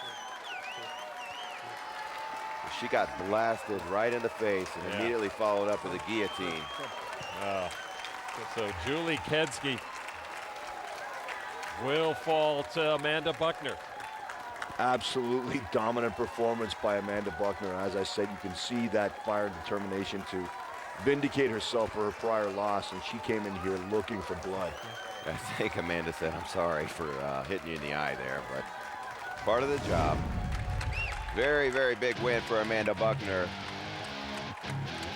Fast pace to open this fight, but it was Buckner who caught her with a stiff shot. Kedzie flinched for a moment, and Buckner completely capitalized with a hard guillotine choke. So Amanda Buckner dominating the performance here in St. Petersburg, Russia, improves her record to 10-4-1. And she goes away with the same attitude she came in, bound and determined. Amanda Buckner, your victor tonight. Both fighters, in the ring, please. 2 minutes, 22 seconds, first round. Guillotine choke, winner, Amanda Buckner.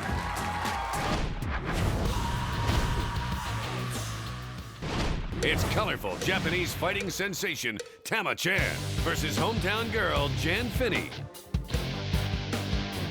Tama Chan has a record of 12 wins and 6 losses. She stands at 5'4", weighs in at 135 pounds, fighting out of Tokyo, Japan. Jan Cuddles Finney has recorded 3 wins and 2 losses. She stands 5'7", weighs in at 138 pounds, fighting out of Springfield, Ohio. And here comes Jan Finney now, 3-2. She had a couple of losses to Julie Kedzie, but that's no disgrace. Absolutely not. Julie Kedzie just recently distinguished herself on the world stage against Gina Carano. Kedzie is recognized as one of the top-tier female mixed martial artists around. So having a loss to her, like you said, no egg on her face at all. And Jeff, at the top, you talked about what great condition she's in and how strong and how fit she truly is. You know, she first started fighting about 3 years ago, but she's come a very, very long way. Still needs some work on her jiu-jitsu, but it's come so far in the last year, beating women that she normally shouldn't beat. And Tama Chan is all set to make her way in. She's a 4-year professional. And she told me she fights on instinct, so we'll see what happens. Here she comes, Tama Chan. Jeff, you said before that she was going to wear something outrageous to the ring, and you were 100% right. Yeah, I'm not sure what that costume is, but she's very, very colorful, very animated, always dances to the ring, inside the ring. But once the bell sounds, she's all business. And one thing that needs to be emphasized here, the crossover between professional wrestling and mixed martial arts is not as prevalent in North America as it is in Japan. In Japan, it's much more commonplace for a professional wrestler to learn actual legitimate submission fighting and still learn showmanship, as you can see with Tama Chan right there. So the translation for Tama Chan would not have been an abrupt one. It would have been a very natural one, actually. So fighting out of the red corner, standing 5 feet, 7 inches tall, with an MMA record of 3 wins and 2 losses from Springfield, Ohio, this is Jan Cuddles Finney. And fighting out of the black corner, standing 5'4", with a mixed martial arts record of 12 wins, 6 losses, all the way from Tokyo, Japan, this is Tama Chan.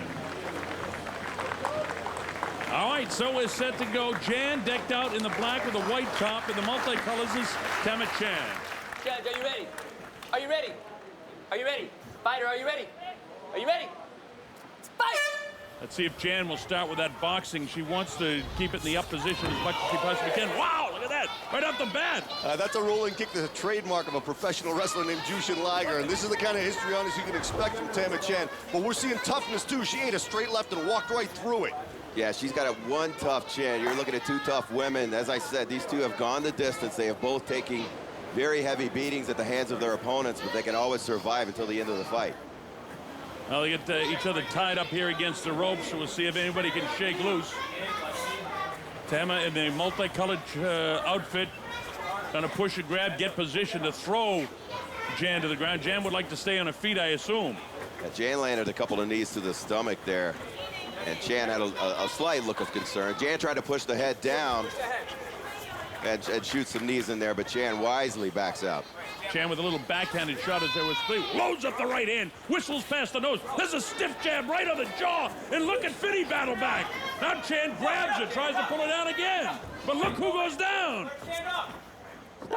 Oh, there was a wincing pain on Tama's face. Not sure what that was about. Well, I'll tell you one thing, Jeff. You were right about how tough and how well-conditioned Jan is. Not to take anything away from Tama, but she really looks strong to me. Yeah, look, she looks totally different today than yesterday. Yesterday she was 135. Today she's 150. Oh, she's going for a judo throw. It fails. And this is Tama's strong suit. Fighting from her back, and Finney's going to pound her. I think that Chan is suffering from the heavy-handedness of Finney. She looks like she may be having some trouble with her left eye from that straight left she ate very early in the fight. And I don't think she's probably experienced this kind of punching power with an opponent before. She's got that half guard on her, but it's not doing much good because the left hands of Jana really pounding to the side of the head there. You're trying to blast her. If you get that right hand free, she can cut loose with one. Yeah, Jan's also doing a good job. Not sure if the camera can pick it up, but Tama's right hand is trapped under the leg of Finney. Finney landing some hard right hands to the left eye again. And she does the job in the end. Of course, the idea is to get your feet between yourself and your opponent if you're in that down position, and Chan was able to do that, and finally the referee, Troy Waugh, got them back up. Yeah, both fighters trading furiously. Now, you saw Finney get up and back away. Very smart. She did her damage, and then she got back up and forced Chan to get back up onto the feet where Finney wants it. You notice now with the heat and humidity, folks, that both of these fighters appear to be a bit gassed with the jaws hanging down, but they're well-conditioned athletes. So look at the uppercut. He clipped the chin of Chan that time. Pretty good shot. Chan comes with that front kick. That left eye is definitely swelling shut, Colonel. Chan's going to be having trouble seeing out of that if this fight goes much longer. Yeah, Chan looking a little bit fatigued. I think Finney's looking all right, but I'm seeing some look of concerns off of Tama Chan's face at this point. Yeah, I'd be concerned too. She had that light, and now she goes for the grab and drags her down to the canvas. That was a beautiful single leg takedown, and now Tama Chan finds herself in the top position, but tries a big right hand and finds herself in cross side position now, doing a good job of, for the first time in this fight, establishing herself on the ground. On this side mount, now she swings around kind of the north-south, back to the side mount. See if she gets some knees in there now to punish the side. Remember the kick in the head from the position. We saw a situation a week or so ago where that was a problem. I'm looking for Tama Chan to go for an armbar here. She's trying to isolate the arm. Finney is going to be very, very hard to keep in this position. Hey, Jeff, is it hard because of the profuse sweating to really lock up on those arm bars? Yeah, it's going to be harder for grapplers to secure arm bars and triangles the longer that this goes. And the fact that Finney is just a lot stronger than Tama Chan, that's going to play a part too. Tama back in that side mount position, trying to do something with the pounding, and she switches around again now. Tama Chan setting up that arm bar.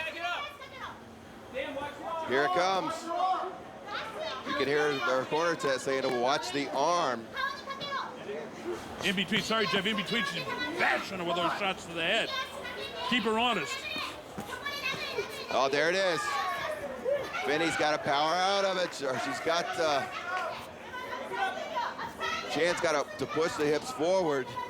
And Jan's elbow is out of there. She's completely out of danger now.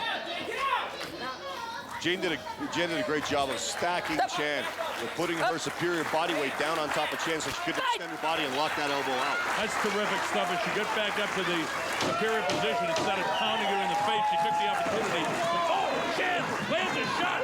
Look at the uppercut landed by Jan. It's bombs away with seconds to go in this round, and neither fighter giving an inch. The bell is round number 1. That's some good stuff. Bodog style. Bodog fight. How do you like it? How about it, Jeff?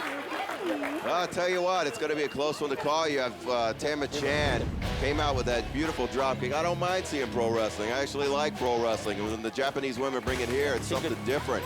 Finney landing some more significant shots, but it was Tama Chan who was setting up a very, very nice armbar, but Finney stacked her, got the elbow out of danger, and it was a very close round. I'm anxious to see how the judges are going to score this. The jobs that Bodog Fight wants to do is to give the female fighters the exposure that they deserve. And I'll tell you one thing, Bodog Fight, you must be pleased with that effort we saw in round 1. This is great stuff. Okay, we're getting ready for round number 2. Ready? The Colonel Bob Sheridan here with Paul Lazenby and Jeff Osborne. Ready? Third man in the ring, Troy Waugh from Oklahoma. And here we go. Tama Chan in the multicolored. She starts the box right away, then grabs on her. Finney tries to take her down. Tell you what, Finney's sprawl has gotten a lot better, but it's Tama Chan able to get past it and get side control here. And I think Finney is just holding on to keep Chan from coming to that point where she is now. Trying to get into a position to land some shots. She leans her elbow on the face of Finney. No real shots with the legs and knees coming into the side. She wants to bang her to the head. Yeah, Chan trying to work knee in the belly, and Finney getting out of danger there, but she couldn't go for armbar. Her back would have been against the ropes. Let's see if she can reverse this. Chan staying right on top, holding position. Finally gets the knee in the belly. Now swings around. Let's go. Let's work. Let's work. Chan is just, she's not throwing an elbow, but she's grinding across the face and throat, trying to get Finney to open up. She's certainly putting pressure and sneaks a little bit on the throat as well in there. Let's go. Let's work. You got to improve your position. Let's go. Finney's still savvy. I mean, Chan stepped across the face looking for that armbar, and Finney pulled her elbow tight, but now the arm's getting extended. Chan continues to work, trying to pound the face of Jan. Let's go. Let's work. Not doing much with her legs to try and get up and get out of this, but holding her off so she doesn't take too many shots to the face. And Chan doing a nice job holding that side position, that side mount. Now she comes up on her toes, trying to put more pressure in the stomach. Boy, that's tough stuff in there. Stop, stop, up, stop, up, up, up, up. Let's go. Fight, fight. much time down, so the referee, Troy Wall, brings it back up. And they both go back to boxing. Look at that jab. Boy, she throws it technically very, very well. And Jan comes in, tries to fly that knee at her, and holds her off. Bit of blood trickling from the left nostril now of Jan Finney. Yeah, that was a good stiff right hand straight to Finney's sternum, and now Chan's jab finding the mark. Chan seems to finally be finding her range, and Finney perhaps fatiguing a little bit. Jan with her jab, and sometimes she jabs with the left hand, sometimes she throws out that right hand first, and down to the canvas goes Jan, and drags down Jan. Jan needs to neutralize this to get a hook in, but she didn't do it in time, didn't react quickly enough. Trying to hold her off of those legs or lock her up with the legs, one of the two. Oh, hard right hand by Tama Chan. Nice guard pass, almost effortless. And Finney is looking a little worse for wear in this second round. Chan now getting that elbow back in the face, the whole position. Now she slides around. Nice job that time by Jan. There it is. That's indeed. And a combo. Tama Chan pulls it off. A big win for Tama Chan. After weathering a ferocious storm of punishment in the early stages of this fight, Tama Chan guts it out and gets the arm bar victory. Unbelievable. How about it, Jeff? Jan, I know she's looking disappointed. Nothing to be disappointed about. Great fight, but let's give the glory to Tama Chan today. Boy, oh boy. It just looked like Jan was going to do a nice job boxing, but Tama held her off with a couple of shots upstairs. The blood was trickling from the nostril of Jan, and then all of a sudden she dragged it out of the canvas, and it wasn't long before it was Katie barred the door. Exactly, and you can see Tama Chan just completely losing control in the ring. You'll see this very often with Japanese fighters. They're incredibly stoic. They've got incredible self-control, incredible control of their emotions, and they're known to let loose after a victory or a defeat. All right, as soon as our referee, Troy Wall, has the combatants of the center, we'll make it official. All right, let's make it official as we go to our referee, Troy Wall. Troy? 2 minutes, 54 seconds, second round. Tap out by armbar. Winner. So a tap out by the armbar, as Jeff Osborne called it. Great call, Jeff. You were right on the money. And terrific for Tama Chan over Jan Finney. It's Sexton versus Tomomi. Rosie Sexton has a record of 5 wins and 1 loss. She stands at 5'4", weighs in at 125 pounds, and is from Manchester, England. Sexton fought on Bodog Fight St. Petersburg, defeating Karina Dom by submission. Wendy Tomomi has recorded 7 wins, 3 losses, and 4 draws. She stands 5'2", weighs in at 124 pounds, from Aomori, Japan. Rosie Sexton getting her final instructions, and we're just about set to get this one underway. From the red corner, standing 5'2", and weighing in at 124 pounds, with an MMA record of 7 wins, 3 losses, and 4 draws, from Aomori in Japan, this is Wendy Tomomi. Rosie, I want you to listen to my voice and listen to my commands at all time, okay? If I tell you to stop, I want you to stop immediately. It's still your responsibility, though, to protect yourself at all times, okay? Troy gives the final instructions. Fighting out of the black corner now, standing 5'4", weighing also 125 pounds, with an MMA record of 5 wins, 1 loss, all the way from Manchester, England. This is Rosie Sexton. Fighter, here, fighter, I have to make mention that we see in the corner of Wendy Tomomi none other than the baby-faced assassin himself, Josh Barnett, the reigning open-weight king of Pancrase. Fight, touch gloves, go back to your corner, get ready to fight again. Okay, so we're set to go. Decked out in the gold trunks is Wendy Tomomi, and in the camouflage trunks is Rosie Sexton. Let's see how this one unfolds. The brain against the brawn, I suppose you would say, in this particular case. Judge, are you ready? Judge, are you ready? Judge, are you ready? Are you ready? Are you ready? Fight! And we're ready. The girls are ready. Again in goal, Wendy Tomomi. No lack of aggression on the part of Sexton, that's for sure. She's not shy about getting stuck in. But Tomomi, good circular movement and a great flurry of blows to hold Sexton off. So Tomomi not afraid to box, not afraid to throw. And there's a knee by Wendy, rather by Rosie. Rosie didn't sink it in there. Look at this! Wendy doing the battling with that right hand.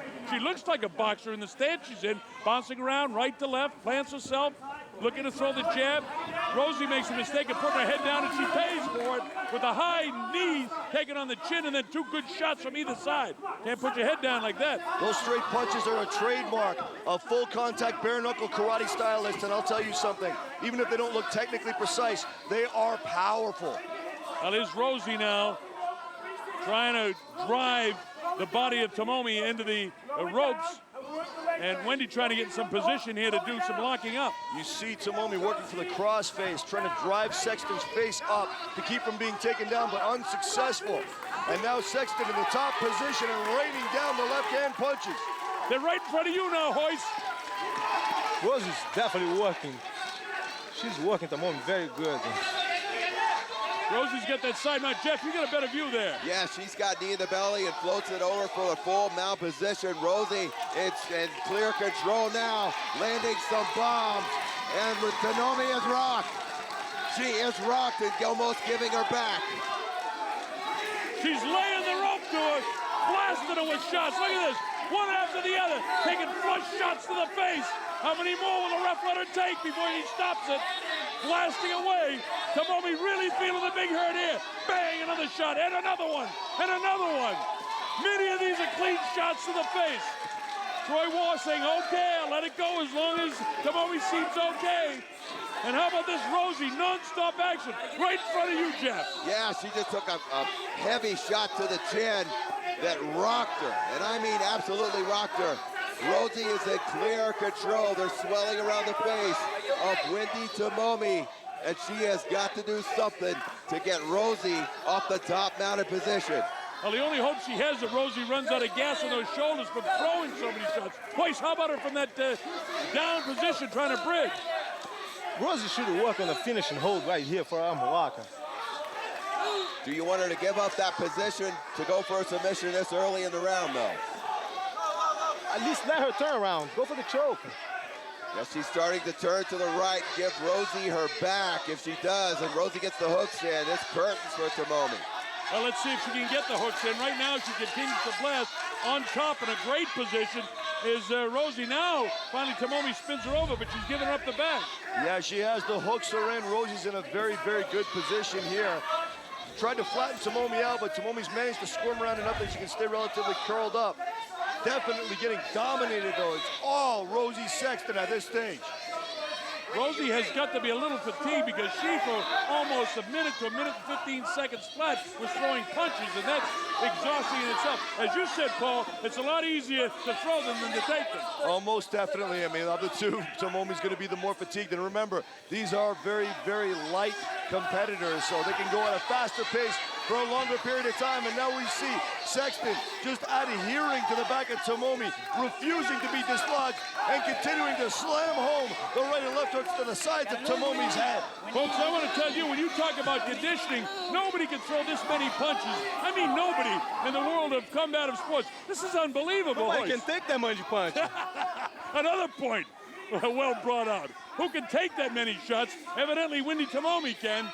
Guys, Rosie's starting to hook the right arm, and Tomomi caught onto it. I thought Rosie was going to float her left leg over and go for armbar, but she saw Tomomi was wise to it and letting her. She goes. She's working for the armbar. She is working for it. There it is, and she gets it over. Great escape by Tomomi. How about that? The reversal. Unbelievable grit shown by Wendy Tomomi. Looked like she was a goner. Looks like that arm was going to be fully extended. She popped herself free, worked herself back into the guard of Rosie Sexton. This is exactly what I was alluding to when I said I would hate to give up my position and go for that submission early in the round. And you see what happens. Tomomi gets out of it, but look at Rosie again, working that guard up high. And another great decision by Troy War to let it continue through this first round, because we would have missed all of this had he stopped, because Rosie was blasting all those shots to the head of Tomomi. Look at this stuff. This is terrific. The crowd loves it as the buzzer goes off. Listen to the crowd. Rosie did a lot of damage in this first round. What would you, if you had to give one suggestion to each fighter for round two, Hoist, what would it be? First for Rosie. Rosie, I would say work more on the submissions. Come on, keep the fight standing up.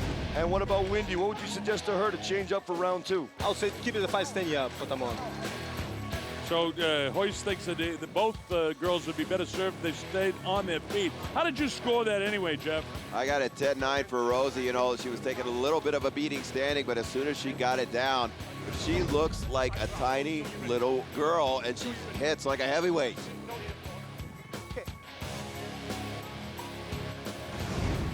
I'll tell you something, if you look at Rosie Sexton right now, for the last 15 seconds of what's supposed to be her rest period, she's been standing in a fighter stance, sneering, growling at her opponent. She cannot wait to be loosed for round number 2. It's Bodog round number 2. Both girls are ready. Tomomi from Japan in the gold. In the camouflage, Rosie Sexton. Hoist Gracie says they should stand up and box as a karate kick or a Muay Thai kick, and they are boxing, as he said. Another high kick to the waist, and now, look at this, Rosie tries to bring it down, spinning out of it. It's Wendy Tomomi. That nice was an escape. illegal kick. Rosie had a point down, and I think accidentally Tomomi kicked her. That was a violation, but she wasn't warned. All right, she got away with one then. And the boxing continues as Sexton tries to dive to the legs and no avail. And look at the counter punching by Tomomi. Oh, nice God. kick. Look at these side kicks. Beautiful stuff. Unbelievable, excellent stand-up technique, heeding the advice of Hoist Gracie and keeping the fight on the feet. This is the karate experience I was talking about. Seito Kaikan fighters, Kyokushinkai fighters, used to unbelievably brutal stand-up combat, as Wendy Tomomi is showing us right now. Hey, Hoist, the corners must have heard you. Rose now got to take the fight to the ground. And Rosie does take it to the ground. Look at this. He gets in great position. It's all over. Oh, my God, look at this. Look at this, guys. Her leg is completely dislocated and broken. Oh, my goodness. Looks like it's Oh, right out of my the joint. God, the foot is broken right at the ankle, right in half. How about that? My God. That's, oh, my That goodness. foot is bent at a completely unnatural angle right now. When Tomomi was rolled to the canvas, her foot got trapped underneath her. And completely, as Jeff Osborne has said, dislocating the foot at the ankle. Oh boy, that's a compound fracture. That's really bad. This is the worst break I have ever seen. They're calling for Shuhirata to come in and translate. Oh, she fell immediately to the ground and started crying. Oh my God, guys. There are people getting sick around ringside. Luckily, they have the helicopter standing by here, the Bodog Fight helicopter, to transport her right out of here and get attention on that. The nearest hospital is a 4-hour drive, but it's only 20 minutes by chopper, and they'll chopper her right out of here. Center of the ring, please. In Bodog fights, if there's an unintentional injury, in the first round, it becomes a no contest. After the first round, we go to the judges' scorecard. Judges' scorecard, unanimous decision. So we might have been a bit premature, but Rosie Sexton is the winner by unanimous decision. It goes to the scorecards, and a nice clarification on the rules by Troy Wall. We appreciate that. A big, big victory for Rosie Sexton.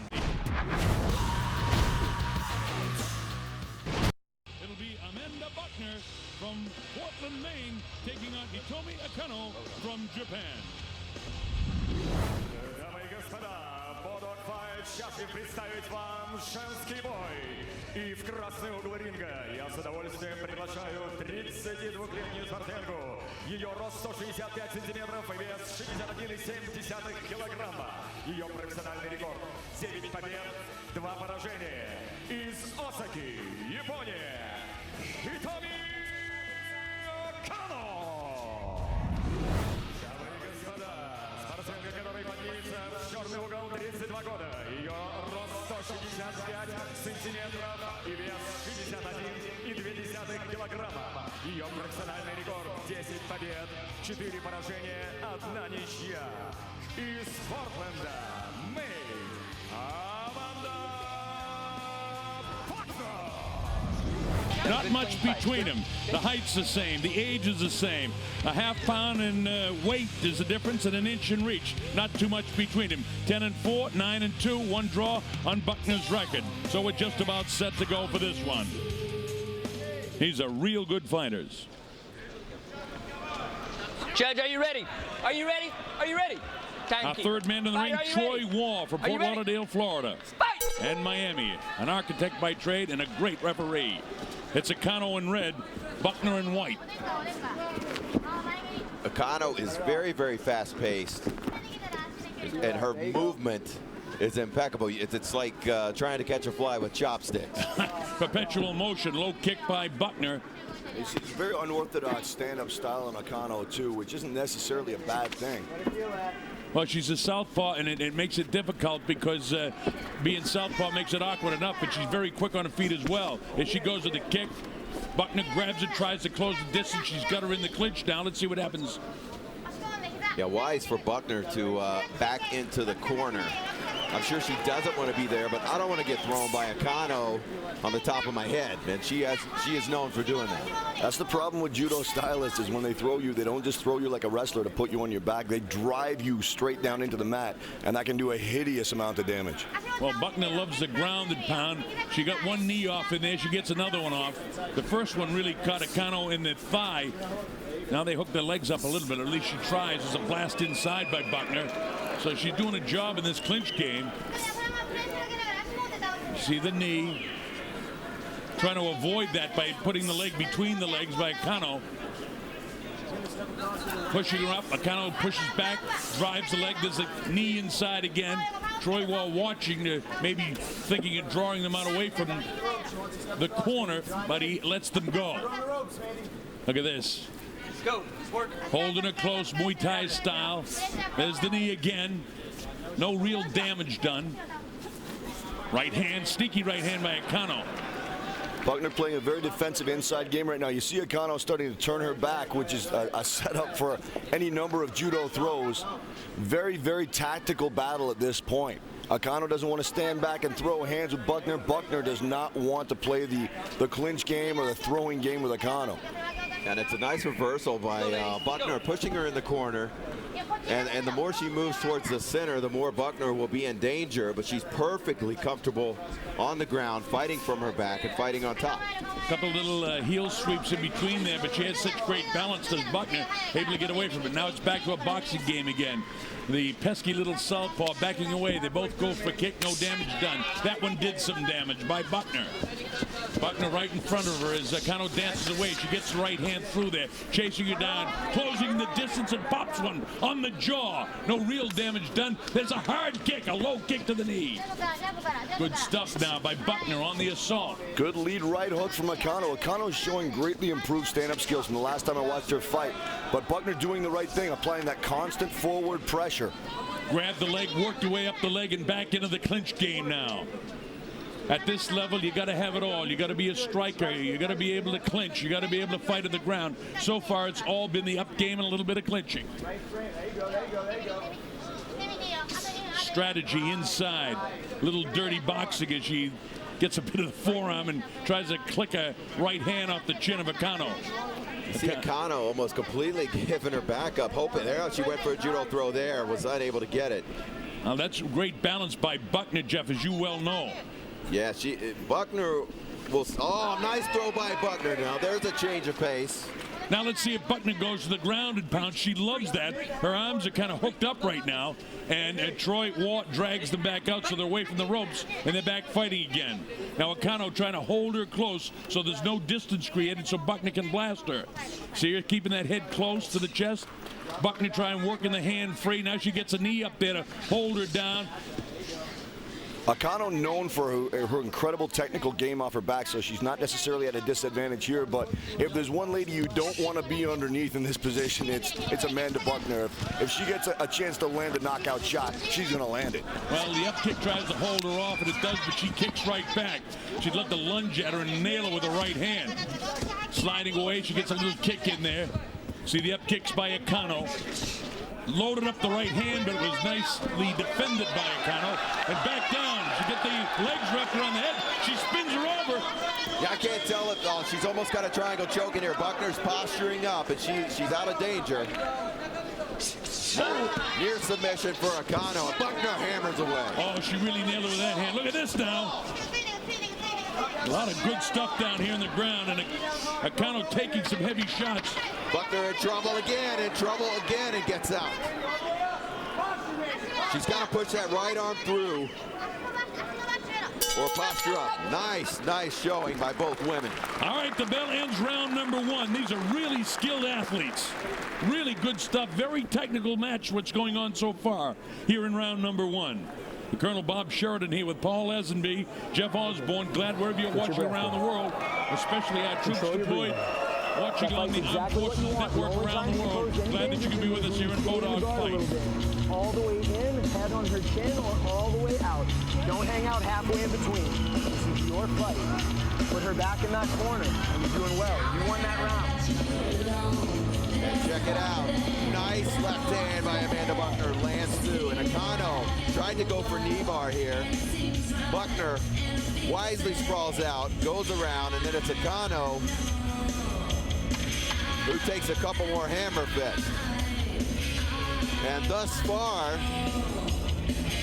in my opinion, it's Amanda Buckner lightly taking the first round, 10-9. All right, here we go. Round number 2 from St. Petersburg, Russia. You're watching Bodog Fight. Glad that you can be with us. 5-minute rounds for the ladies. They don't get any breaks in mixed martial arts. It's 5 minutes, the same as the men. Oh, huge straight right lands on the jaw of Akano, and she shows that she's got what you would call in fighting vernacular as whiskers. Yeah, she has. In the meantime, she get a pretty good kickoff at another one. Bounces around, again, awkward southpaw, but she slides left to right. Backing off, goes to the front kick. Buckner tries to close the distance. You see Buckner immediately push the hips away of Akano. Like, I want no part of the clinch game. I don't know if this was a strategy by Amanda Buckner to back up to the corner. I certainly respect it because, again, as we said before, the throws can be brutal at times. Couple of stomps. She's got the leg behind the right leg of Buckner, trying to get in some sort of position to throw her. But creating nice balance is Amanda Buckner. She's a seasoned pro. I've done a lot of training with judo guys. You can't put 1 foot wrong. You can't take 1 step in the wrong direction before they use your momentum against you. So Buckner very judicious in the way she's playing her game right now, and I think very intelligent for doing so. Well, she got a left knee in there. You see again Akano trying to hook her foot in there to try and position her for some sort of throw here, or maybe some sort of leg or heel sweep to get her down to the canvas. She's great in the submission game. You saw what she did when she went down, while Buckner was pleased to ground and pound. Yeah, check that out. Comey blasted her with one, and Amanda said, nah, that don't hurt. 2 tough young ladies. A big high sweeping kick doesn't get anything but air. The low kick gets a piece of the right leg of Akano. Good right hand, and Akano hangs on immediately. The knees on the inside. And one thing about Akano, you know, she, as I mentioned, her training partner is Megumi Fuji, one of the last undefeated women in this game. They are very, very proficient, not only at judo, but at sambo as well, and the leg locks and foot locks. We saw her go for a knee bar early in the first round. And if she gets an opening, you can look for that as well. Well, Tara La Rosa did battle in June of '06, and she went all the way with Akano. So, I mean, there's something to be said about her skills when you do that. Anybody who could last go the distance with Tara La Rosa commands respect. Yep. Look at this. Some shots inside by Buckner. Akano tries to hold her up. Big loads up a shot. Gets that elbow and forearm in the throat of Akano, trying to do some damage. Akano spins around, pushes her up against the ropes. The thing about Akano's kicks is they've never really been that much of a threat. I don't think they hurt very much because she doesn't turn her hip over. She kind of throws them out as a precursor to doing other things. You don't do that with a fighter as tough as Amanda Buckner, because once she figures out those kicks aren't going to hurt, she'll counter-punch off the kicks, as Buckner's been doing extremely well. Yeah, the more I talk to Buckner, the more I like her. You know, she's one of the women that I didn't talk with earlier on, you know, when she started a few years back. But she has really blossomed into one of the best women, and she's asking. She's not commanding it. She's saying, if I win this, I want Tara La Rosa again. And I think everybody who's been a Bodog Fight fan so far is going to be watering at the mouth at the prospect of seeing La Rosa Buckner too. That was an unbelievable war. Right now, both seem a little bit on the gas side, but I know they're in great condition. But this, again, as you fellas pointed out, as they go to the canvas again. Beautiful Greco-Roman wrestling throw, and now it's Buckner in the driver's seat once again. Although, like I said before, Akano's got an incredible guard game, so we'll see who gets to pull up the advantage here.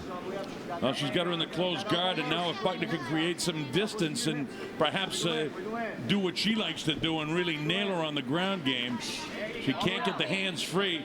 Akano really knows how to hang on and don't allow her to get any distance so she can't be hit. Yeah, Akano's working the legs up high. You see Amanda Buckner, I call it swimming, just swishing her shoulders through, tucks the head down. Not going to let Akano work the legs any higher. And she's neutralizing Akano quite well. Improve your position. Now you hear Troy Waugh say improve your position, and it gets Buckner to come back and then kicked away by Akano. Boy, look at that kick. Back of the thigh. Oh, hard in the hamstring area. Any of it at all. She gets pushed back, came right back and hacked into the thighs of Akano. Oh, she's kicking her hard. These are hard kicks, folks. The up kick by Akano doesn't land. Gotta watch the up kick. Gotta watch the up kick. Amanda needs to stay up top if she's gonna try to go in. Push down off the ankles. Look out.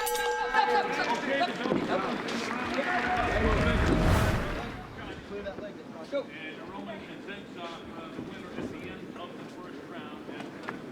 Ready? Ready? Fight! Now we go to round number 3 here in St. Petersburg. The principals, Amanda Buckner in white, Hitomi Akano in red. Jeff, how have you got it scored? I got it 20-18 for Buckner so far. She clearly took control. And oh, nice, powerful right hand, knocking sweat all over the place. That landed with so much force, it spun Akano completely around, but she's still looking very clear-headed. Yeah, she is. That's a sign of great conditioning. When you take a shot like that and it doesn't buckle the knees or make your eyes even shake your head, man. And you see her back the hips and sideways into Buckner as she's, you know, I hate to say she's got a one-track mind right now, but it looks as though she just wants to get this to the ground. Doesn't want any more stand-up exchanges with Buckner again. Oh, nice sweep. I'll tell you, the story of this match was supposed to be the judo of Akano, but it's been the Greco techniques of Buckner. She's countered every single judo throw, but now in danger of being armbarred and wisely backing out, beckoning Akano to her feet. Boy, that's how smart she is. As soon as she grabbed her wrist, you saw her get right back up to her feet and get out of there. She's a very smart fighter. She trains with her husband, Jack Jay, who has fought in many of the grassroots organizations. So when you train with a man, you got to really be strong. There you see her back in the hip and sideways once again, just clearly trying to clinch, not wanting to exchange. And you know what Jay said before this? She goes, every time I tell Amanda to do something, she does the opposite. She says, don't stand up with this judo girl. But it's Amanda doing the judo. To take my hat off to her. Jay, you're right about that. She doesn't listen to you half the time. And that is the excellent thing about mixed martial arts. You never know what to expect. There's so many different strategies, so many different ways to win that very often you will see a fighter take completely opposite tack from what you think they're going to take and be successful in the process. Oh, look at this. Try to go over that judo throw. Drop Sayanagi, arm-to-arm throw, but Amanda Buckner getting clear of it and working her way back into the guard. She's in the guard. Now she's got to create some distance here. She is happy enough to pound away at the left rib cage of Hitomi Akano. Boy, she keeps those legs pretty high to hold her into it, doesn't she? Now she slides back down to the back of her lower back. Yeah, I'm not a fan of the closed guard at all. I think that your guard needs to be completely open at all times and working. And Akano has got to go for broke. We're halfway through the final round, and she's down 2 rounds to nothing, and she's got to make a move, be it a submission or stand-up. Buckner not doing much as the guard opens up, trying to improve her position. She'd like to get her hands free so she can really blast her with that right hand. Work. Little chops, little chops. And there she goes again, works the legs up high, but Buckner postures up. Oh, nice left. Shot through by Buckner, but she's got to be cautious. Do not leave your arms down there for Akano. She says, stand it up. If you want me on the ground, you got to get me there. Good move. She's a smart fighter. She's a tough fighter. Both well-conditioned athletes. This is a terrific match of wits.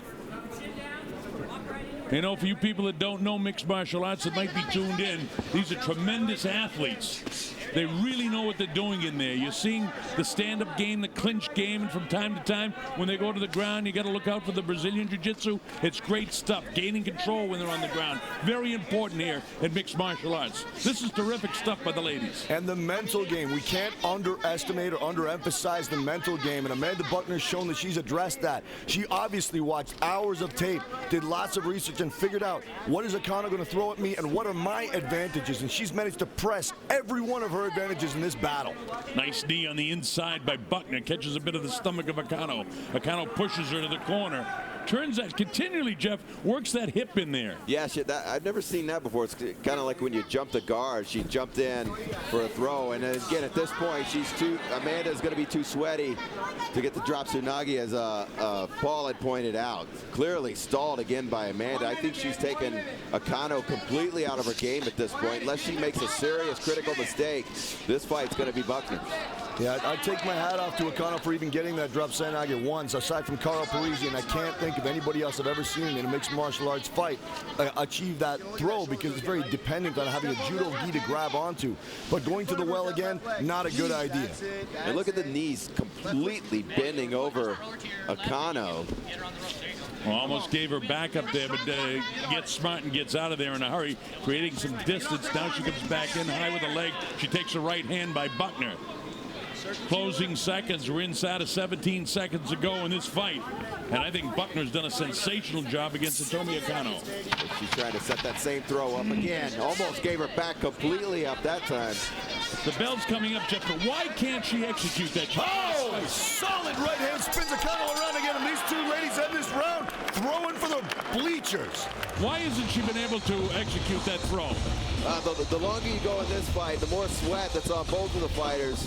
As Paul said, it's so hard to get that throw without a gi on, and you can't go to the well too often with that. Amanda was wise to it, almost slapped on a rear naked choke. If you don't get that off quick, you're done. Well, a terrific fight on the distaff side.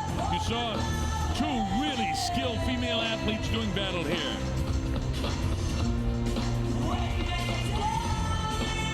Take a look back, and this was explosive.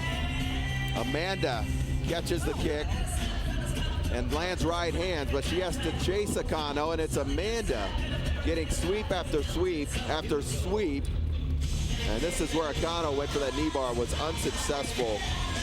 And once again, beautiful takedown by Amanda Buckner, who dictated the pace of all 3 rounds. Clearly, in my opinion, what a way to close this round out. In my opinion, unanimous decision for Amanda Buckner, 30-27.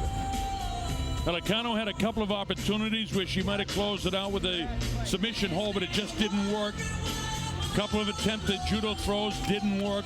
Buckner showing real good defense and plenty of offense. And I agree certainly with our commissioner, Jeff Osborne, that she has won all 3 of these rounds. We'll see how the judges see it. Here's Damian Pitto. Let's make it official. Ladies and gentlemen, this one goes the distance, and we go to your scorecards. All 3 judges see it the same way. For your winner by unanimous decision, Amanda Buckner.